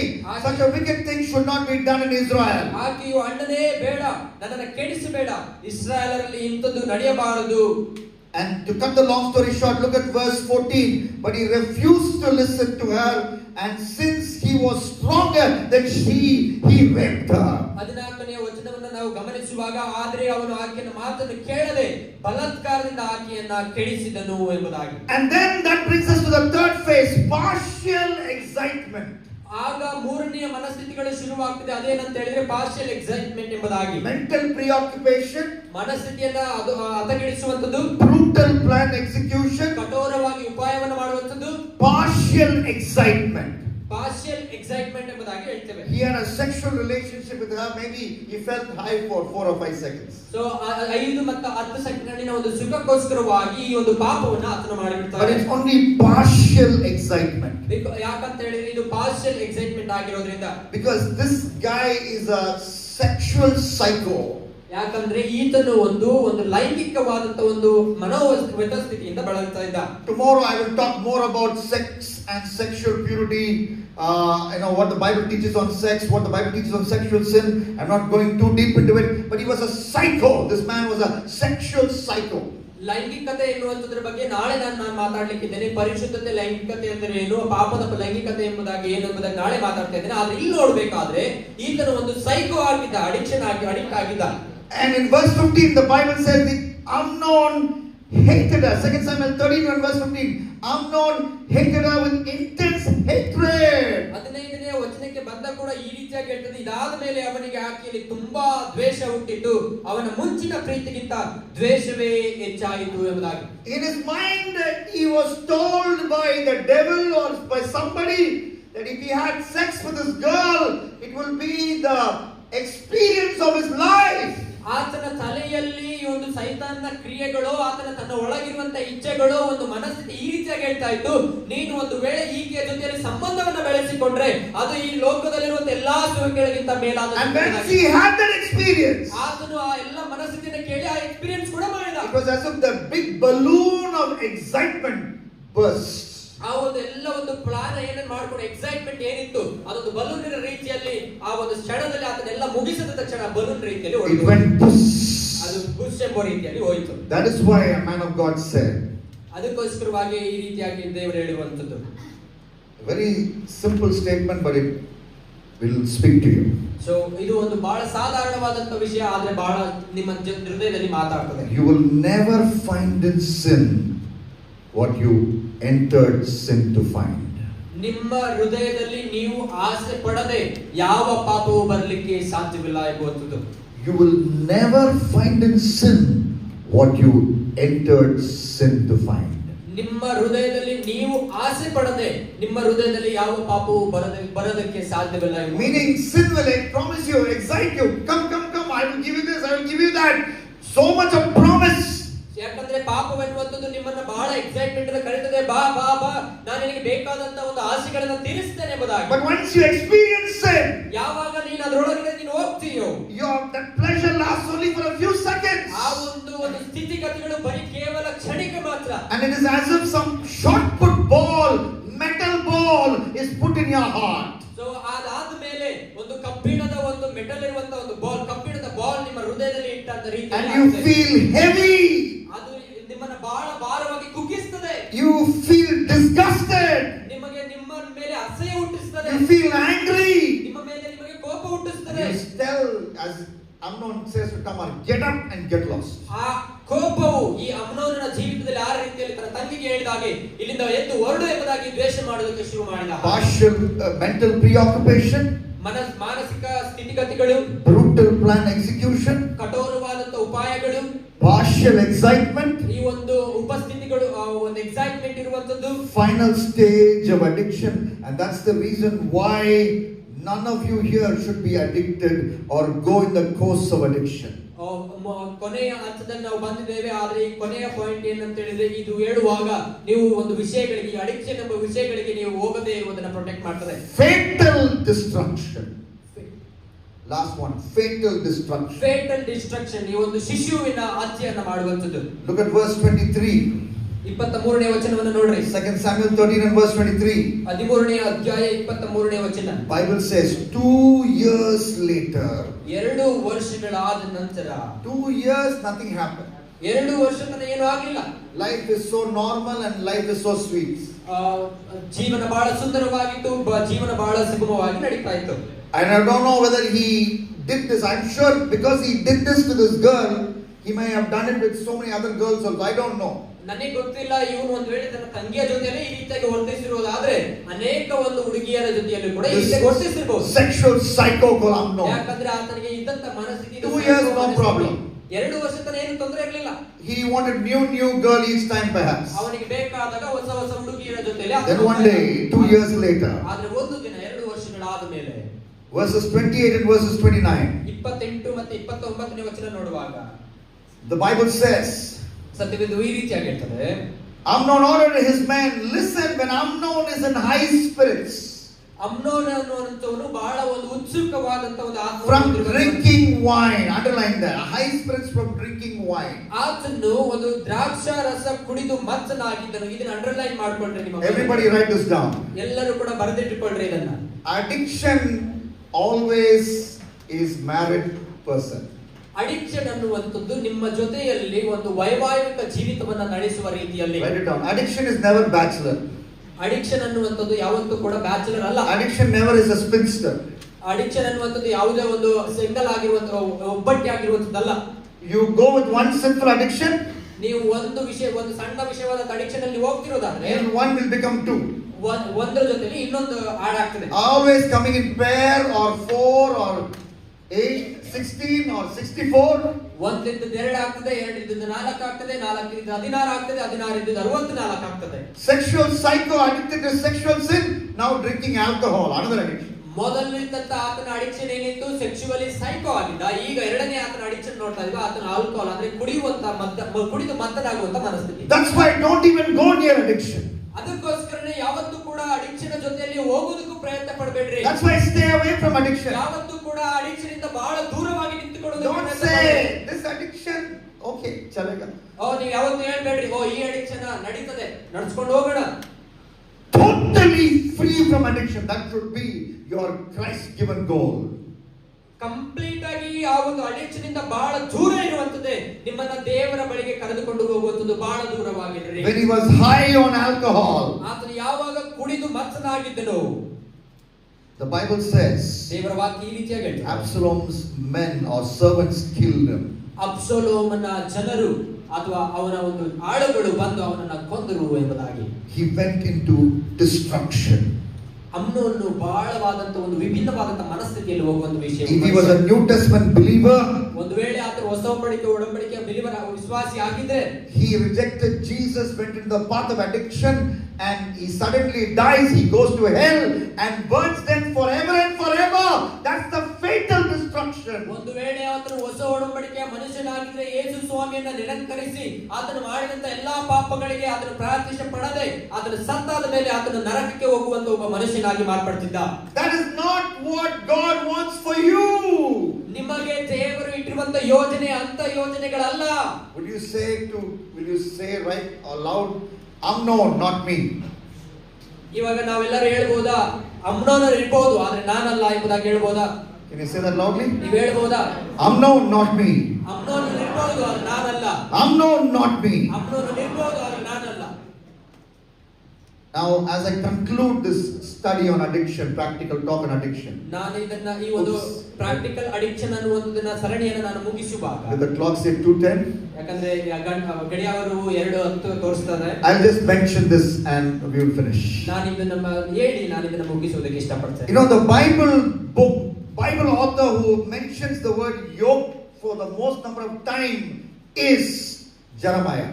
Yoke ಅನ್ನುವಂತ ಒಂದು ಕೋಣ ಎಂಬುದಾಗಿ ಯಾವುದನ್ನ ಕರೀತೇವೋ ಇದನ್ನ ನಾವು ಬೈಬಲ್ ನಲ್ಲಿ ಅನೇಕವಾದ ವಿಷಯಗಳನ್ನು ನೋಡುವಾಗ ಯೆರೆಮೀಯನು ಬಹಳವಾಗಿ ಈ ಪದವನ್ನು ಉಪಯೋಗಿಸುತ್ತಾನೆ. He mentions it 15 times. 15 ಸಲ ಈ ಒಂದು ವಿಷಯವನ್ನ ಆತನು ಮೆನ್ಷನ್ ಮಾಡ್ತಾನೆ. So when we study his writings, ಆತನು ಬರೆಯುವಂತ ಒಂದು ವಿಷಯಗಳಲ್ಲಿ we learn 3 things about addiction. 3 ರೀತಿಯಾದಂತ ಅಡಿಕ್ಷನ್ ಅನ್ನು ಆತನು ಪತ್ತೆಹಚ್ತಾನೆ. The cause of addiction or the path of addiction.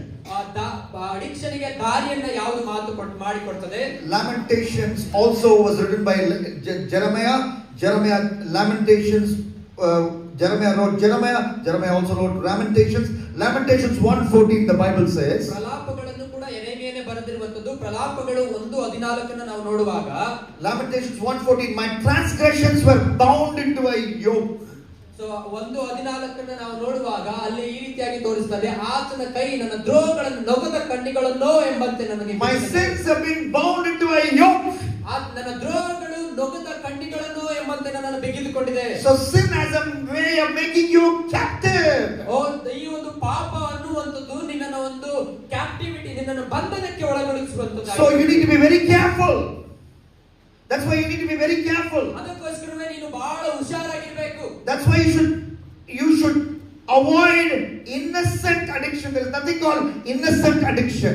ಇದು ಸಣ್ಣ ಪ್ರಮಾಣವಾದಂತ ಅಡಿಕ್ಷನ್, ದೊಡ್ಡ ಪ್ರಮಾಣವಾದಂತ ಅಡಿಕ್ಷನ್ ಇಲ್ಲ. ಸಣ್ಣ ವಿಷಯವಾದರೂ ಕೂಡ ನೀನು ಬಹಳ ಜಾಗರೂಕತೆಯಿಂದ 1 Samuel 25. 1 Samuel chapter 25. 1 ಸಮುವೇಲ 25ನೇ ಅಧ್ಯಾಯ ನೋಡುವಾಗ King David said, praise the Lord. ರಾಜನಾದಂತ ದಾವೀದನು ಹೇಳುವಂತದ್ದು ದೇವರಿಗೆ ಸ್ತೋತ್ರ ಎಂಬುದಾಗಿ. Praise the Lord. When the husband of the beautiful girl he perhaps liked was killed by God, he said, praise the Lord.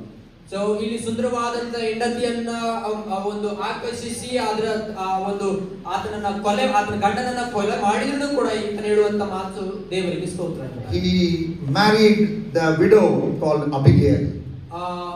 ಒಂದು ವಿಧವೆಯನ್ನ ಮದುವೆ ಆಗ್ತಾನೆ. ಅಬಿಗೈಲ್ ಎಂಬ ಒಂದು ವಿಧವೆಯನ್ನ ಆತನ. Who killed Abigail's husband? ಯಾರು ಅಬಿಗೈಲ್ನ ಹಸ್ಬೆಂಡ್ ಗಂಡನನ್ನ ಕೊಂದಿದ್ದು ಯಾರು? Yahweh. David. I'm talking about 1 Samuel 25. Who killed Abigail's husband? ಅಬಿಗೈಲ್ನ ಒಂದು ಗಂಡನನ್ನ ಯಾರು ಕೊಂದದ್ದು? Yahweh, because he was stuck down. What is the verse? Come on, you find it and tell me. He was a drunkard. Abigail's husband was a drunkard, ill-mannered man, a fight-a-cock. ಯಾರಾದರೂ ಸಿಕ್ಕಿದವರು ಓದಬಹುದು ನಮಗೋಸ್ಕರವಾಗಿ ಅಬಿಗೈಲನ ಜೀವಿತದಲ್ಲಿ Abigail's husband. ಅಬಿಗೈಲನ husband ಗಂಡನ ಜೀವಿತವು. Okay, 1 Samuel 25 verse. Not 1. When the verse which says he died, struck by the Lord.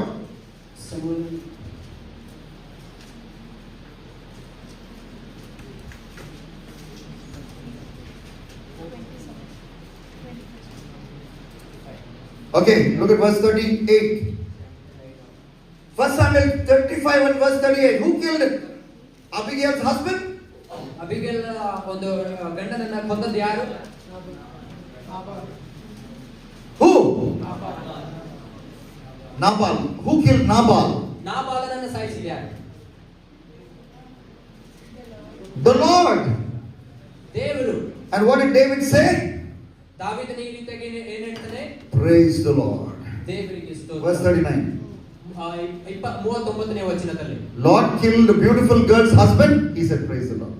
ಯಾವಾಗ ಒಂದು ಸುಂದರವಾದಂತ ಹೆಂಡತಿಯ ಗಂಡನನ್ನ ದೇವರು ಸಾಯಿಸ್ತಾನೋ ಆಗ ದಾವೀದನು ಸ್ತೋತ್ರ ಮಾಡ್ತಾನೆ. And she became his wife. ಆಗ ಆತನ ಏನ್ ಮಾಡ್ತಾನೆ, ತನ್ನ ಹೆಂಡತಿಯನ್ನಾಗಿ ಮಾಡ್ಕೊಳ್ತಾನೆ. It's very good if he was bachelor. To marry widow, very good. If you're a bachelor, but he was not bachelor. Bachelor ಆಗಿ ಒಂದ್ ವೇಳೆ ವಿಧವೆಯನ್ನ ಮದುವೆ ಮಾಡ್ಕೊಂಡ್ರೆ ತುಂಬಾ ಒಳ್ಳೇದು, ಆದ್ರೆ ಆತನು ಬ್ಯಾಚುಲರ್ ಆಗಿರ್ಲಿಲ್ಲ. Already married to Saul's daughter. ಆತನು ಆಲ್ರೆಡಿ ಸೌಲನ ಒಂದು ಮಗಳಿಗೆ ಮದುವೆ ಆಗಿದ್ದ. Slowly going into dangerous area. This is the path of addiction. ನಿಧಾನವಾಗಿ ಪಾಪದ ಸುಳಿಯಲ್ಲಿ ಸಿಲುಕಿಕೊಳ್ಳುವುದಕ್ಕೆ ಪ್ರಯತ್ನ ಪಡ್ತಾರೆ. 2 Samuel chapter 3. ಎರಡನೇ ಸಮುವೇಲ 3ನೇ ಅಧ್ಯಾಯ 3:2-5. 2ರಿಂದ 5ನೇ ವಚನ ನೋಡುವಾಗ 2 Samuel 3:2-5. 3:2-5ನೇ ವಚನ. Start counting. ಇಲ್ಲಿ ಕೌಂಟ್ ಮಾಡೋದಕ್ಕೆ ಪ್ರಾರಂಭಿಸಿ. David has 6 children with 6 different women. ಇಲ್ಲಿ ದಾವೀದನಿಗೆ 6 ಜನ ಮಕ್ಕಳು, 6 ವಿಭಿನ್ನವಾದಂತ ಹೆಂಡತಿಯರ ಜೊತೆಯಲ್ಲಿ. Each time wife will change. ಎಲ್ಲ ಸಮಯದಲ್ಲೂ ಹೆಂಡತಿ ಚೇಂಜ್ ಆಗ್ತಾ ಇದ್ರು. David had a 6. ದಾವೀದನು 6 ಜನರ ಹೆಂಡತಿ. In Hebron he had 6 wives. 6 ಜನ ಹೆಂಡತಿಯನ್ನು ಆತನು ಮಾಡಿಕೊಂಡಿದ್ದ. And then in 2 Samuel 5:13. ಎರಡನೇ ಸಮುವೇಲ 5ನೇ ಅಧ್ಯಾಯ 13ನೇ ವಚನ. 2 Samuel 5:13. 2 ಸಮುವೇಲ 5:13. David took more wives, more concubines. ಆತನು ಬಹಳ ಹೆಂಡತಿಯರನ್ನು ಮಾಡಿಕೊಂಡ, ಬಹಳ ಉಪಪತ್ನಿಯರನ್ನು ಕೂಡ ಮಾಡಿಕೊಂಡ. David is becoming bad to worse. ಆತನು ಕೆಟ್ಟರಿಂದ ಬಹಳ ಕೆಟ್ಟ ಹೋಗುವುದಕ್ಕೆ ಪ್ರಯತ್ನ ಪಡ್ತಾನೆ. 2 Samuel 11. 2 ಸಮುವೇಲ 11ನೇ ಅಧ್ಯಾಯ. He saw Bathsheba. ಆತನು ಬೆತ್ಷೆಬಳನ್ನು ನೋಡ್ತಾಳೆ. This time did not wait for God to strike down Uriah. He killed Uriah. ಆತನು ಈ ಒಂದು ಉರಿಯನನ್ನ ದೇವರು ಸಾಯಿಸೋದಕ್ಕೆ ಆತನು ತಡ ಮಾಡಲಿಲ್ಲ, ಆತನೇ ಆತನನ್ನ ಸಾಯಿಸಿದ. He planned and killed Uriah the Hittite, and he took his wife Bathsheba. ಆತನು ಒಂದು ಒಳ್ಳೆಯ ಉಪಾಯವನ್ನ ಮಾಡಿ ಆತನ ಹೆಂಡತಿಯನ್ನ ಸಾಯಿಸಿ ಆಕೆಯನ್ನ ಆತನು ವಶಪಡಿಸಿಕೊಂಡನು. So that's the cause of addiction. The addiction always starts very slow and keeps increasing and becomes a big sin and a big embarrassment. ಈ addiction ಅನ್ನುವಂಥದ್ದು ನಿಧಾನವಾಗಿ ಶುರುವಾಗಿ ಅದು ಒಂದು ದೊಡ್ಡ ರಾಜ್ಯವನ್ನ ಕಟ್ಟುತ್ತದೆ, ಪಾಪವೆಂಬ ರಾಜ್ಯವನ್ನ ಕಟ್ಟಿಸುವಂತದ್ದಾಗಿರುತ್ತದೆ. And the second thing about addiction, ಎರಡನೆಯ ವಿಷಯ ಈ ಅಡಿಕ್ಷನ್ ಬಗ್ಗೆ ಮಾತಾಡಬೇಕು. the cause of addiction. ಯಾವ ಕಾರಣದಿಂದ ನಾವು ಅಡಿಕ್ಷನ್ ಅನ್ನು ಮಾಡ್ತಾ ಇದ್ದೇವೆ? Jeremiah 5:5. Jeremiah 5:5 and 5:12-13.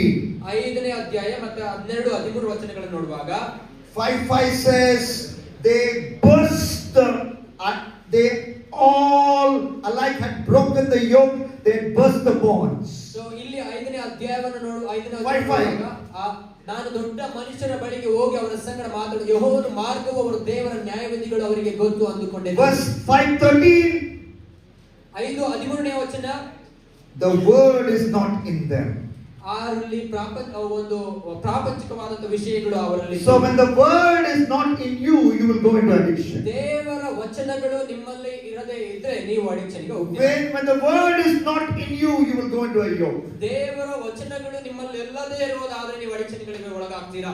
And that is exactly what is happening to our generation. ಇಲ್ಲೇ ನಮ್ಮ ಈ ಒಂದು ಜನರೇಷನ್ ಅಲ್ಲಿ ಆಗ್ತಿರುವಂತ ವಿಷಯಗಳು ಕೂಡ ಇದೆ. So because the word is not there, ಈ ಒಂದು ದೇವರ ವಾಕ್ಯ ನಮ್ಮ ಒಳಗೆ ಇಲ್ಲದೇ ಇರೋದ್ರಿಂದ you say I can be addicted.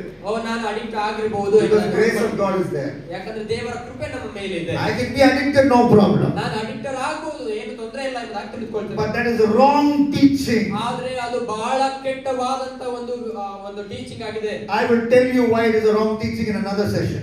ನಾನು ಇದು ಯಾಕೆ ಕೆಟ್ಟ ಸಂಗತಿ ಎಂಬುದಾಗಿ ಇನ್ನೊಂದು ಸೆಷನ್ ಅಲ್ಲಿ ನಾನು ನಿಮಗೆ ಹೇಳ್ತೇನೆ. And finally the cure for addiction. ನಾನು ಈಗ ಕೊನೆಯದಾಗಿ ಹೇಳುತ್ತಿರುವಂತದ್ದು ಈ ಒಂದು ಅಡಿಕ್ಷನ್ ಗೆ ಏನು ಒಂದು the cause of addiction or the path of addiction. ಮಾರ್ಗದ ಈ ಒಂದು ಅಡಿಕ್ಷನ್ ಗೆ ಮಾರ್ಗ ಅದು ಯಾವ ಕಾರಣದಿಂದ ತಿಳಿದುಕೊಂಡ್ವಿ. Cause of addiction, you believe in wrong doctrine. So ಈ ಕಾಸ್ ಆಫ್ ಅಡಿಕ್ಷನ್ ಏನಂತ ಹೇಳಿದ್ರೆ ಕೆಟ್ಟ ಒಂದು ವಿಷಯಗಳಲ್ಲಿ ನಂಬುವಂತದ್ದು. And cure for addiction, ಈ ಒಂದು ಮೆಡಿಸಿನ್, ಇದಕ್ಕೆ ಯಾವ medicine? Jeremiah 27:12. Jeremiah 12:13 where Jeremiah says, bring your necks under the yoke of Babylon and serve him and his people and live. So Jeremiah 27:12ರಲ್ಲಿ ನಾವು ನೋಡಬೇಕಾದ್ರೆ, ಇದಲ್ಲದೆ ನಾನು ಆ ಮಾತುಗಳನ್ನು ಅನುಸರಿಸಿ ಯೆಹೂದದ ಅರಸನಾದ ಚಿದ್ಕೀಯನಿಗೂ ಹೀಗೆ ನುಡಿದೆನು. So Jeremiah says we must surrender to Babylon. We must serve Babylon. ಯೆರೆಮೀಯ ಈ ರೀತಿಯಾಗಿ ಹೇಳ್ತಾನೆ, ನಾನು ಬಾಬೆಲಿಗೆ ನಾವು ಶರಣಾಗಬೇಕು ಎಂಬುದಾಗಿ. And you will live. ಅದೇ ರೀತಿಯಾಗಿ ನೀವು ಅಲ್ಲಿ ಬದುಕ್ತೀರಿ ಎಂಬುದಾಗಿ ಹೇಳ್ತಾನೆ. That reminds me of the New Testament command, when we surrender our life to Jesus, then our addiction will go ಈ away. ಒಂದು ವಿಷಯ ನನಗೆ ಹೊಸ ಒಡಂಬಡಿಕೆಯನ್ನ ನನಗೆ ಗಮನಿಸುತ್ತದೆ. ಅದೇನಂತ ಹೇಳಿದ್ರೆ, ನೀನು ನಿನ್ನ ಜೀವಿತವನ್ನ ಯಾವಾಗ ಯೇಸು ಕ್ರಿಸ್ತನಿಗೆ ಒಪ್ಪಿಸಿಕೊಡ್ತೀಯೋ ಆಗ ನೀನು ರಕ್ಷಣೆ ಹೊಂದಿಯ, ನೀನು ಪಾಪದಿಂದ ಬಿಡುಗಡೆ ಆಗ್ತೀಯ So I ಎಂಬುದಾಗಿ. just want you to close your eyes. ನಾನು ನಿಮ್ಮ ಎಲ್ಲ ಕಣ್ಣುಗಳನ್ನು ನಾನು ಮುಚ್ಚೋದಕ್ಕೆ ಇಷ್ಟಪಡ್ತೀನಿ. 1 minute. 1 ನಿಮಿಷಗಳ ಕಾಲ Once again, understand from the Bible. ನೀವು ಒಂದು ಕ್ಷಣ ಸತ್ಯವೇದದ ಮೂಲಕವಾಗಿ ಯೋಚನೆ The ಮಾಡಬೇಕು. cure for addictions is only Jesus. ನಿನ್ನ ಒಂದು ಅಡಿಕ್ಷನ್ಗೆ ಒಂದೇ ಒಂದು ಮಾರ್ಗ ಯಾವುದಂದ್ರೆ ಯೇಸು ಸ್ವಾಮಿ ಮಾತ್ರ. Bible doesn't have prescription for addiction.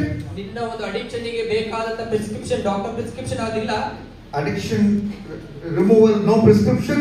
ನಿನ್ನ ಅಡಿಕ್ಷನ್ ಇಂದ ಹೊರ ಬರುವುದಕ್ಕೆ ಯಾವುದೇ ಒಂದು ಪ್ರಿಸ್ಕ್ರಿಪ್ಷನ್ ಇಲ್ಲ. But there is a person who can redeem you. ಆದ್ರೆ ಒಬ್ಬ ವ್ಯಕ್ತಿ ಇದ್ದಾನೆ ನಿನ್ನ ಪಾಪಗಳಿಂದ ಹೊರ ಬರುವುದಕ್ಕೆ. And that is Jesus. ಅದ್ಯಾರಂದ್ರೆ Yesu Swami. So in your group activity, ನಿಮ್ಮ ಒಂದು group ಆಕ್ಟಿವಿಟಿಯಲ್ಲಿ I want you to understand this about addiction ನಾನು ಪ್ರೋತ್ಸಾಹಪಡಿಸ್ತೀನಿ ಈ ಅಡಿಕ್ಷನ್ ಅಂದ್ರೆ ಏನು ಎಂಬುದನ್ನ. and write a love poem for Jesus. ಈ ಒಂದು ಅಡಿಕ್ಷನ್ ಬಗ್ಗೆ ತಿಳಿದುಕೊಂಡು ಯೇಸು ಸ್ವಾಮಿಗೆ ಒಂದು ಪ್ರಿಯ ಪತ್ರಿಕೆಯನ್ನ ನೀವು ಬರೀಬೇಕು. Because when you fall in love with Jesus, ಯಾಕಂದ್ರೆ ಯೇಸು ಸ್ವಾಮಿಯನ್ನು ನೀವು ಯಾವಾಗ ಪ್ರೀತಿಸುವುದಕ್ಕೆ ಇಷ್ಟಪಡ್ತೀರೋ your addiction will slowly and surely go away. ಯಾಕಂದ್ರೆ ನಿಮ್ಮಲ್ಲಿರುವಂತ ಎಲ್ಲ ಪಾಪಗಳು, ಈ ಅಡಿಕ್ಷನ್ಗಳು ನಿಧಾನವಾಗಿ ಹೋಗುವುದಕ್ಕೆ ಶುರುವಾಗ್ತದೆ. Gracious Heavenly Father, ಪರಲೋಕದಲ್ಲಿರುವ ನನ್ನ ತಂದೆಯೇ, I pray that these young people will understand what your word says about addiction. ದೇವರೇ ನಿನ್ನ ಸತ್ಯವೇದ ನಿನ್ನ ವಾಕ್ಯವು ಏನು ಹೇಳ್ತದೋ ಈ ಯೌವನಸ್ಥರಿಗೆ ತಿಳಿತು ಎಂಬುದಾಗಿ ನಾನು ಅರ್ಥ ಮಾಡಿಕೊಳ್ಳುತ್ತೇನೆ. And all the addiction will go away surely when they fall in love with Jesus more and more. Yesappa ನಿನ್ನಲ್ಲಿ ಯಾವಾಗ ಅವರು ನಂಬಿಕೆಯನ್ನ ಪ್ರೀತಿಯನ್ನ ಹೆಚ್ಚಾಗಿ ಬೆಳೆಸಿಕೊಳ್ತಾರೋ ಆಗ ಅವರಲ್ಲಿರುವಂತ ಅಡಿಕ್ಷನ್ಗಳು ಹೋಗ್ತದೆ ಎಂಬುದಾಗಿ ನಾವು ನಂಬುತ್ತೇವೆ. And let them not think about the addiction, but they let them think about expressing their love for you more and more every second. ಅವರಲ್ಲಿರುವಂತ ಅಡಿಕ್ಷನ್ ಬಗ್ಗೆ ಅವರು ಆಳವಾಗಿ ಅವರು ಥಿಂಕ್ ಮಾಡದೆ ನಿನ್ನಲ್ಲಿರುವಂತ ಪ್ರೀತಿಯನ್ನು ಆಳವಾಗಿ ಅವರು ಅರಿಯುವುದಕ್ಕೆ ಶುರು ಮಾಡಿಕೊಳ್ಳಬೇಕು. And when they do that, Lord, I know those addictions will go away. When they fall in love with you more and more and express that love, the addictions will not be fascinating anymore. ಅವರು ನಿನ್ನಲ್ಲಿ ಪ್ರೀತಿಯನ್ನು ಹೆಚ್ಚಳ ಪಡಿಸುವಾಗ ಅವರಲ್ಲಿರುವಂತ ಎಲ್ಲ ಅಡಿಕ್ಷನ್ಗಳು ಹೋಗ್ತವೆ ಎಂಬುದಾಗಿಯೂ ಕೂಡ ನಾವು ನಂಬುವವರಾಗಿದ್ದೇವೆ. When sweet Jesus comes in their life, ಪ್ರೀತಿಯುಳ್ಳ ಯೇಸು ಸ್ವಾಮಿ ಅವರ ಜೀವಿತದಲ್ಲಿ ಬರುವಾಗ the addictions will become bitter. Addiction ಕೂಡ ಒಂದು ಕಹಿಯಾಗಿ ಮಾರ್ಪಡ್ತದೆ. Addictions will be like, they feel like vomiting it out. Addiction ಅನ್ನುವಂಥದ್ದು ಒಂದು ವಾಂತಿಯ ರೀತಿಯಲ್ಲಿ ಅದು ಹೊರ ಬರುವಂತದ್ದಾಗಿರ್ತದೆ. Let that experience be theirs, Lord. Yesappa ಆ ಒಂದು ಎಕ್ಸ್ಪೀರಿಯನ್ಸ್ ಎಲ್ಲರಲ್ಲಿ ಆಗಲಿ In Jesus' name. ಯೇಸುವಿನ ನಾಮದಲ್ಲಿ. Amen. God bless you. Romans chapter 13 and verse 13. ರೋಮಾಪುರದ ಬರೆದ ಪತ್ರಿಕೆ 13:13. Let us behave decently as in the daytime. ಹಗಲು ಹೊತ್ತಿಗೆ ತಕ್ಕ ಹಾಗೆ ಮಾನಸ್ಥರಾಗಿ ನಡೆದುಕೊಳ್ಳ್ರಿ. Not in carousing, not in drunkenness, not in sexual immorality, not in debauchery. ದುಂದೌತಣ, ಕುಡಿತನದಿಂದಾಗ್ಲಿ, ಕಾಮ ವಿಲಾಸದಲ್ಲಾಗ್ಲಿ, ನಿರ್ಲಜ್ಜ ಕೃತ್ಯಗಳಲ್ಲಾಗ್ಲಿ, ಜಗಳ ಹೊಟ್ಟೆ ಕಿಚ್ಚುಗಳಲ್ಲಾಗ್ಲಿ ಇರಬಾರದು. Verse 14. 14ನೇ ವಚನ. Rather clothe yourself with the Lord Jesus Christ. ಇಲ್ಲಿ ನಾವು ನೋಡ್ತಾ ಇದ್ದೇವೆ ಕರ್ತನಾದ ಯೇಸು ಕ್ರಿಸ್ತನನ್ನ ಧರಿಸಿಕೊಳ್ಳ್ರಿ. So what is the Bible saying here? Bible ಏನ್ ಹೇಳ್ತಾ ಇದೆ ಇಲ್ಲಿ? How can you overcome your addiction to sexual immorality? ಈ ರೀತಿಯಾಗಿರುವಂತ ಕಾಮ ವಿಲಾಸಗಳಲ್ಲಿರುವಂತ ಬಯಕೆಗಳನ್ನ ನಾವು ಹೇಗೆ ಜಯಿಸಿ How ಹೊರಬರ್ಬೋದು? can you overcome your addiction to drunkenness? ಕುಡಿಕೆತನದಿಂದ ನಾವು ಹೇಗೆ ಹೊರಬರ್ಬೋದು? You can overcome by clothing yourself with Jesus Christ. ಯೇಸು ಕ್ರಿಸ್ತನನ್ನ ನೀವು ಧರಿಸಿಕೊಳ್ಳುವುದರ ಮೂಲಕವಾಗಿ ಹೊರಗೆ ನೀವು ಬರಬೇಕು ಸಾಧ್ಯ. All of us are wearing clothes, thank God. ಎಲ್ಲರೂ ಬಟ್ಟೆ ಹಾಕೊಂಡಿದ್ದೀವಿ, ಅದಕ್ಕಾಗಿ ದೇವರಿಗೆ So ಸ್ತೋತ್ರ. the clothes are closest to us. ಏನು ಬಟ್ಟೆ ಏನು ಮಾಡ್ತದೆ? ನಮ್ಮನ್ನ ಅದು ಮರೆ ಮಾಡ್ತದೆ, ಮುಚ್ಚುತ್ತದೆ. Closer than daddy, closer than mommy, closer than your best friend. Clothes are closest to you. ನಿಮ್ಮ ತಂದೆ ತಾಯಿಗಿಂತಲೂ, ನಿಮ್ಮ ಸ್ನೇಹಿತರಿಗಿಂತಲೂ, ಎಲ್ಲರಿಗಿಂತಲೂ ಬಹಳ ಹತ್ತಿರವಿರುವಂತದ್ದು ನಿಮ್ಮ ಬಟ್ಟೆಗಳು ನಿಮ್ಗೆ ಹತ್ತಿರವಿದೆ. Clothes touch your body in a way nobody else touches it. ನಿಮ್ಮ ಶರೀರವನ್ನ ಮುಟ್ಟುವಷ್ಟು ಬೇರೆ ಯಾರು ಮುಟ್ಟಲಾರದಷ್ಟು ನಿಮ್ಮ ಬಟ್ಟೆಗಳು ನಿಮ್ಮನ್ನ ಮುಟ್ಟುತ್ತವೆ. So when the Bible says in Romans 13:14, clothe yourself with the Lord Jesus, what does it mean? ಇಲ್ಲಿ ರೋಮದಲ್ಲಿ ಬರೆದಿರುವಂತ ಪತ್ರಿಕೆಯಲ್ಲಿ ನಾವು 13:14 ನೋಡುವ ಕ್ರಿಸ್ತನನ್ನ ಧರಿಸಿಕೊಳ್ಳ್ರಿ ಅಂದ್ರೆ ಅದರ ಅರ್ಥ ಏನು? It means you need to be very close to Jesus. ಇದರ ಅರ್ಥ ಏನಂದ್ರೆ ಯೇಸುವಿನಲ್ಲಿ ನೀನು ಬಹಳ ಹತ್ತಿರವಾಗಿ ಇರಬೇಕು When ಅಂತ you ಅರ್ಥ. stay close to Jesus through the day, ಓ ಪೂರ್ತಿ ದಿನ ಯೇಸುವಿನ ಹತ್ತಿರವಿರುವಂತದ್ದು. and this is verse 14, verse 13 will happen. ಇಲ್ಲಿ 14ನೇ ವಚನವನ್ನ ನೋಡುವಾಗ 13ನೇ ವಚನ ಆಗ್ತದೆ. Carousing, drunkenness, sexual immorality, debauchery, dissension, jealousy, everything will go away from your life.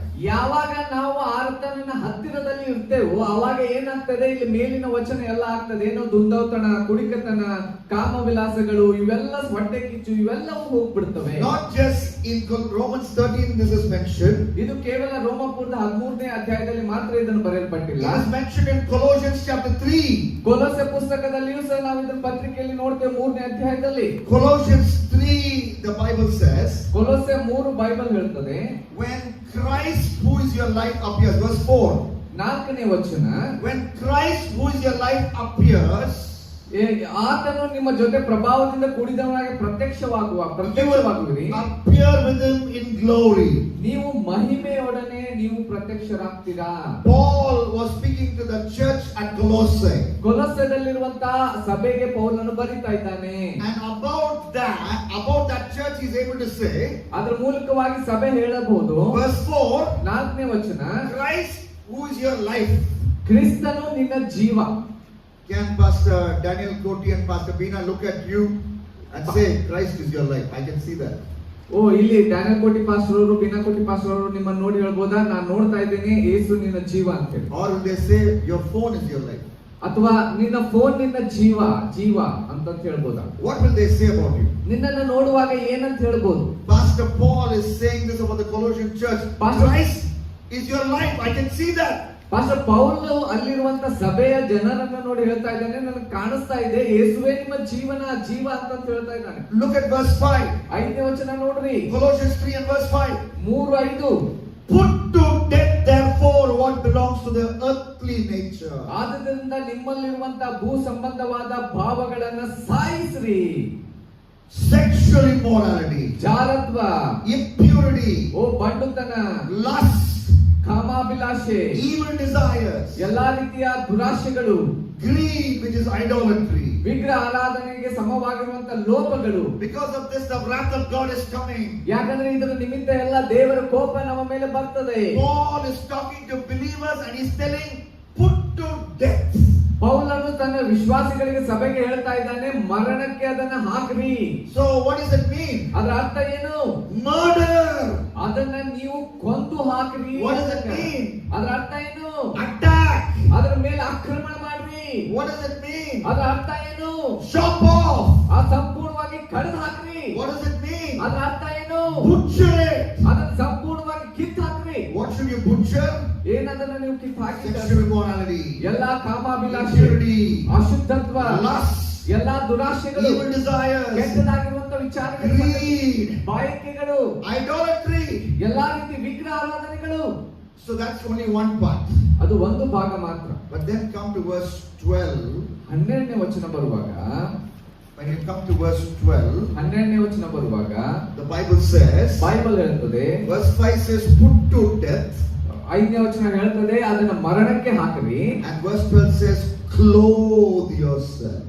ಓ 12ನೇ ವಚನ ಹೇಳ್ತದೆ ನಿಮ್ಮನ್ನ ನೀವು ಹೊದಿಸಿಕೊಳ್ಳ್ರಿ. In other versions, it will say, put on. ಹಾಕಿಕೊಳ್ಳ್ರಿ. So put to death on one side, put on. ಒಂದು ಕಡೆ ಮರಣಕ್ಕೆ ಅದನ್ನ ಹಾಕ್ರಿ, ಇನ್ನೊಂದು ಕಡೆ ಧರಿಸಿಕೊಳ್ಳ್ರಿ ಅನ್ನುವಂತ ರೀತಿಯೊಳಗೆ ಇನ್ನೊಂದು ವರ್ಷದಲ್ಲಿ ಹೇಳ್ತಾ ಇದೆ. What should you put on? ಏನ್ ನೀವು ಹಾಕಿಕೊಳ್ಬೇಕು? Compassion. Verse ಕರುಣೆ. 12, Colossians 3:12. Compassion, ಕರುಣೆ, kindness, ದಯೆ, humility, ದೀನತೆ, gentleness, ಸಾತ್ವಿಕತ್ವ, patience. ದೀರ್ಘಶಾಂತಿ. So all these good virtues, the fruit of the Spirit, you need to put on. ಅವೆಲ್ಲವನ್ನ ಧರಿಸಿಕೊಳ್ಬೇಕು. So this is not just about, leaving one thing, but it's about cleaving to another thing. ಓ ಇದು ಕೇವಲ ಒಂದು ಸಂಗತಿಯನ್ನು ಬಿಡುವಂತದ್ದು ಮಾತ್ರ ಅಂತಲ್ಲ, ಬಿಟ್ಟ ನಂತರ ಇನ್ನೊಂದು ಸಂಗತಿಯನ್ನು ಹೊಂದುವಂತದ್ದು, ಧರಿಸುವಂತದ್ದು ಆಗಿದೆ. When I got married to my wife on July 9, 2001, 2001 ಜುಲೈನಂದು ನಾನು ಮದುವೆ ಆದಂತ ಸಂದರ್ಭದಲ್ಲಿ so the pastor asked me a question. Pastor ನನಗೆ ಒಂದು ಪ್ರಶ್ನೆ ಕೇಳಿದ್ರು. Will you cleave to this woman, leaving everyone else. ಬೇರೆ ಎಲ್ಲರನ್ನ ಬಿಟ್ಟು ಈ ಸ್ತ್ರೀಯನ್ನ ನೀನು ಸ್ವೀಕರಿಸ್ತೀಯೋ ಹೊಂದಿಕೊಳ್ತೀಯೋ ಅಂತ ಕೇಳಿದ್ರು. And I said, yes. ನಾನು ಹೇಳಿದೆ ಹೌದ್ರಿ ಅಂತ.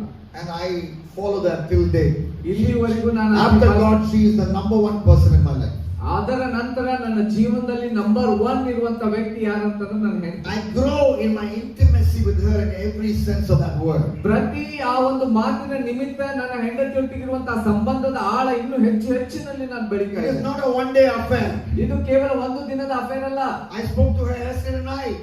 ನಿನ್ನೆ ದಿನ ರಾತ್ರಿ ನಾನು ಅವಳೊಟ್ಟಿಗೆ I ಮಾತನಾಡಿದೆ. spoke to her this morning. ಈ ಮುಂಜಾನೆ ಅವರೊಟ್ಟಿಗೆ ನಾನು ಮಾತನಾಡಿದೆ. You know, this is an ongoing journey, this marriage journey. ಈ ದಾಂಪತ್ಯ ಜೀವನ ಅನ್ನುವಂಥದ್ದು ಪ್ರತಿ ದಿನ ನಡೀತಾ ಇರುವಂತದ್ದು ಜೀವನ. The same way, ಅದೇ ರೀತಿಯಲ್ಲಿ you have a relationship with Jesus spiritually. ಅದರಂತೆ ಆತ್ಮಿಕವಾಗಿಯೂ ಸಹ ಯೇಸುವಿನೊಟ್ಟಿಗೆ ಅದೇ ಸಂಬಂಧ ಇರಬೇಕು. As you grow in that romance, ಆ ಒಂದು ರೋಮ್ಯಾನ್ಸ್ ನಲ್ಲಿ ನೀವು ಬೆಳೀತಾ ಹೋದಂತೆ all the things, verse 5, Colossians 3:5, ಮೂರು sexual ಐದು immorality, impurity, lust, evil desires, you can overcome. ಎಲ್ಲ ಜಾರತ್ವ, ಬಂಡುತನ, ಕಾಮಾಭಿಲಾಷೆ, ದುರಾಶೆ ಇವೆಲ್ಲವುಗಳಿಂದ ನೀವು ಆ ರೀತಿ ಸಂಬಂಧ ಬಿಟ್ಟುಕೊಳ್ಳುವಾಗ ಹೊರಬರಲಿಕ್ಕೆ ಸಹಾಯ ಆಗ್ತದೆ. Actually, Paul got this idea from Jesus, this idea of overcoming addiction from Jesus. ಈ ಒಂದು ಚಟಗಳಿರುವಂತ ಸಂಬಂಧಪಟ್ಟಂತೆ ಇದರಿಂದ ಹೊರಬರುವುದಕ್ಕಾಗಿ ಪೌಲನು ಯೇಸುವಿನ ಮೂಲಕವಾಗಿ ಕಲಿತಿದ್ದಾನೆ. Turn with me to Matthew chapter 12. ಮತ್ತಾಯನ ಸುವಾರ್ತೆ 12ನೇ ಅಧ್ಯಾಯವನ್ನು ತೆರೆಯೋಣ. Look at verse 43. 43ನೇ ವಚನ ನೋಡ್ರಿ. Matthew 12 and verse 43. ಮತ್ತಾಯ 12:43. And you keep reading 43, 44, 45, 46. 43, 45. 44, 44, 45 ವಚನಗಳನ್ನು ನೀವು ಓದ್ತಾ ಹೋಗ್ರಿ. An evil spirit comes out of a person. ಅಲ್ಲಿ ಒಬ್ಬ ವ್ಯಕ್ತಿ ಒಳಗಿಂದ ದೆವ್ವ ಹೊರಗೆ ಬಂದಿದೆ. He is born again. ಆತನೀಗ ಹೊಸ ಹುಟ್ಟು ಜನ್ಮ ತಾಳಿದ್ದಾನೆ. And what happens? ಏನಾಗ್ತಾ ಇದೆ? That house, his heart is compared to a house. ಈಗ ಆತನ ಹೃದಯವನ್ನ ಮನೆಗೆ ಅದನ್ನ ಹೋಲಿಸಲಾಗಿದೆ. Verse 44 is unoccupied. Heart is unoccupied. ಈಗ ಹೃದಯ ಸಂಪೂರ್ಣವಾಗಿ ಆತನ ಮನಸ್ಸು ಖಾಲಿಯಾಗಿದೆ, ಬಿಟ್ಟು ಹೋದ್ಮೇಲೆ It is swept clean ಈಗ ಶುದ್ಧವಾಗಿದೆ and put in order. ಈಗ ಅದು ಕ್ರಮವಾಗಿದೆ. His heart is unoccupied, ಈಗ ಆತನ ಹೃದಯದಲ್ಲಿ ಯಾರು ಇಲ್ಲ, ಖಾಲಿ ಇದೆ, swept clean, ಎಲ್ಲಾ ಗೂಡಿಸಿ ಸ್ವಚ್ಛ ಮಾಡಲ್ಪಟ್ಟಿದೆ, put in order. ಈಗ ಕ್ರಮವಾಗಿ ಇಡಲ್ಪಟ್ಟಿದೆ. Then what happens in verse 45? 45ನೇ ವಚನ ಏನಾಗ್ತದೆ? ಏನ್ ಹೇಳ್ತದೆ? Heart is unoccupied, so what happens? ಈಗ ಹೃದಯ ಖಾಲಿ ಇದೆ, ಏನಾಗ್ತದೆ? The devil went out, ಅಲ್ಲಿ ದೆವ್ವ ಹೋಗ್ತದೆ, takes U-turn ಹಿಂತಿರುಗಿ ಯೂಟರ್ನ್ ತಗೊಂತದೆ, and comes back ಹಿಂತಿರುಗಿ ಬರ್ತದೆ. along with how many more devils? ಇನ್ನು ಎಷ್ಟು ಜನ ದೆವ್ವಗಳನ್ನ ಕರ್ಕೊಂಡ್ ಬರ್ತದೆ? 7 more devils. ಇನ್ನು 7 ದೆವ್ವಗಳನ್ನ ಕರ್ಕೊಂಡ್ ಬರ್ತದೆ. What is the problem? ಏನ್ ಸಮಸ್ಯೆ ಆಗಿದೆ? The problem is heart is unoccupied. ಏನು ಸಮಸ್ಯೆ ಅಂದ್ರೆ ಹೃದಯ ಖಾಲಿ ಇದೆ, ಯಾರು ಇಲ್ಲ ಅಲ್ಲಿ. Which means, ಅದರ ಅರ್ಥ it means that you need to fill your life with godly addictions. ಅದರ ಅರ್ಥ ಏನಂತಂದ್ರೆ ನಿಮ್ಮ ಹೃದಯಗಳನ್ನ ದೈವಿಕತ್ವದ ಒಂದು ಸ್ವಭಾವ ಸಂಗತಿಗಳಿಂದ ಅದನ್ನ ತುಂಬಬೇಕು. And one of the addictions is Bible addiction. ಒಂದು ಚಟ ಅಂತ ಹೇಳುವಾಗ ನಿಮ್ಮ ತುಂಬಬೇಕು ಅಂತಂದ್ರೆ ಒಂದು ಆತ್ಮಿಕ ಚಟ ನಿಮ್ಮಲ್ಲಿ ಇರ್ಬೇಕು. ಏನ್ ಗೊತ್ತಾ? ಮೊದಲು ಬೈಬಲ್ ಅಧ್ಯಯನ. Yesterday I talked to you about Psalm 119, perfect poem on the perfect book. ನಾನು ನಿನ್ನೆ ನಿಮ್ಗೆ ಹೇಳಿದೆ, ಕೀರ್ತನೆ 119 ಪರಿಪೂರ್ಣವಾದಂತ ಕವಿತೆ, ಪರಿಪೂರ್ಣವಾದ ಪುಸ್ತಕ.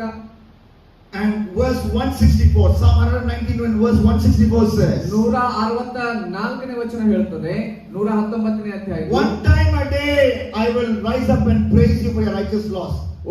ಒಂದು ದಿನಕ್ಕೆ ಒಂದು ಸಾರಿ ನಾನು ಎದ್ದು, One time a day. Is that verse say that? ಆ ರೀತಿಯಾಗಿ ಹೇಳ್ತದೆ, ನಿನ್ನ ನೀತಿ ವಿಧಿಗೋಸ್ಕರ ನಿನ್ನನ್ನ ದಿನಕ್ಕೆ 2 times? ಒಂದು ಸಾರಿ ಅಂತ ಹೇಳ್ತದ, 3 times? 2 sorry, 3 4 sorry, times? 5 times?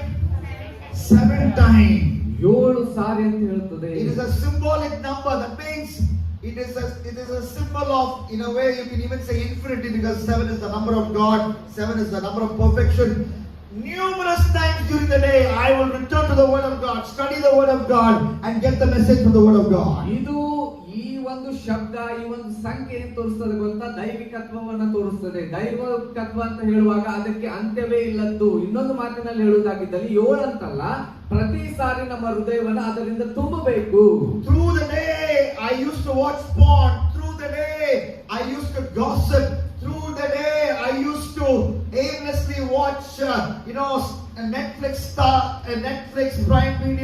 Z5 and whatnot, and do a lot of things displeasing to God. But the time I gain, I spend in studying the Word of God. ನಾ ಪೂರ್ತಿ ದಿನ ನಾನು phone ಗಳನ್ನ ನೋಡುವ ವಿಷಯಕ್ಕೆ ಸಂಬಂಧಪಟ್ಟಂತೆ ಇರ್ಬೋದು, WhatsApp ಗಳನ್ನ ನೋಡುವಂತ ವಿಷಯದಲ್ಲಿ ಇರ್ಬೋದು, ನೆಟ್ಫ್ಲಿಕ್ಸ್ ಇರ್ಬೋದು ಅಥವಾ ಪ್ರೈಮ್ ವಿಡಿಯೋ ಇರ್ಬೋದು, ಈ ರೀತಿ ಬೇರೆ ಬೇರೆ ಸಂಗತಿಗಳನ್ನ ನೋಡ್ತಾ ಅದರಲ್ಲೇ ಮಗ್ನನಾಗಿರುವಂತದ್ದು, ಅದರಿಂದ ತುಂಬಿಸಲ್ಪಡುವಂತದ್ದು ಅಲ್ಲ. And I replace the ungodly addiction with a godly addiction. ನಾನು ಆ ದೇವರು ಮೆಚ್ಚಲಾರದಂತಹ ಚಟಗಳನ್ನ ಬಿಟ್ಟು ದೇವರು ಮೆಚ್ಚುವಂತಹ ಚಟಗಳನ್ನ, ಸ್ವಭಾವಗಳನ್ನ ನಾನು ಬೆಳೆಸ್ಕೊಳ್ಬೇಕು. And in connection to that, the Bible also says in 1 Thessalonians chapter 5 and verse 17, ಮೊದಲನೇ ಥೆಸಲೋನಿಕ 5ನೇ ಅಧ್ಯಾಯ 17ನೇ ವಚನ ಇದಕ್ಕೆ ಆಧಾರವಾಗಿ ನೋಡುವುದಾಗಿದೆ. it's a very familiar verse. Some of you have memorized it in Sunday school. ಇದು ಬಹಳ ಪ್ರಸಿದ್ಧಿಯಾಗಿರುವಂತ ವಾಕ್ಯ ಭಾಗ. ನೀವು ಸಂಡೇ ಸ್ಕೂಲ್ ನಲ್ಲಿನೂ ಸಹ ಇದನ್ನು ಬಾಯ್ಪಾಠ ಮಾಡಿರಬಹುದು. Okay, beautiful, just 2 words. ಎರಡು ವರ್ಡ್ಸ್ ಗಳಿರುವಂತ ಶಬ್ದ. Pray continually. ಎಡಬಿಡದೆ ಪ್ರಾರ್ಥನೆ ಮಾಡ್ರಿ. Meaning the time you have now gained, because you are no longer addicted to gossip, no longer addicted to filthy movies. You are using not only for Bible study but also for prayer. ನೀವು ಸಂಪೂರ್ಣವಾಗಿ ಎಲ್ಲವನ್ನ ಬಿಟ್ಟು ನೀವು ಬೇರೆ ಸಂಗತಿಗಳನ್ನ, ಚಟಗಳಲ್ಲಿ ಬೀಳಲಾರದೆ ನೀವು Bible ಅಧ್ಯಯನ ಮಾಡ್ತಾ ಇದ್ರಿ. ಅದರೊಟ್ಟಿಗೆ ಇನ್ನೊಂದು ಮಾಡ್ಬೇಕೇನ್ ಗೊತ್ತಾ? ಪ್ರಾರ್ಥನೆ ಮಾಡ್ಬೇಕು. Not necessarily you are kneeling down and praying, but you carry the spirit of prayer. ಕೇವಲ ಪ್ರತಿ ಸಾರಿ ಮೊಣಕಾಲೂರೇ ಪ್ರಾರ್ಥನೆ ಮಾಡ್ಬೇಕಂತಲ್ಲ, ಅದು ಪ್ರಾರ್ಥಿಸುವಂತ ಹೃದಯ ಭಾವನೆ ಉಳ್ಳಂತವರಾಗಿ ಪ್ರತಿದಿನ ನಾವು ಪ್ರಾರ್ಥಿಸ್ತಾ ಇರ್ಬೇಕು. That does not mean when you ride your bike you close your eyes and ride the bike. ಅದರ ಅರ್ಥ ಏನಂತಂದ್ರೆ ಬೈಕ್ ಅನ್ನು ಓಡಿಸುವಂತ ಸಂದರ್ಭದಲ್ಲಿ ಕಣ್ಮುಚ್ಚಿ ನಾವು bike ಓಡಿಸ್ತವ? You can open your eyes and ride your bike, but you can still pray. ನೀವು ನಿಮ್ಮ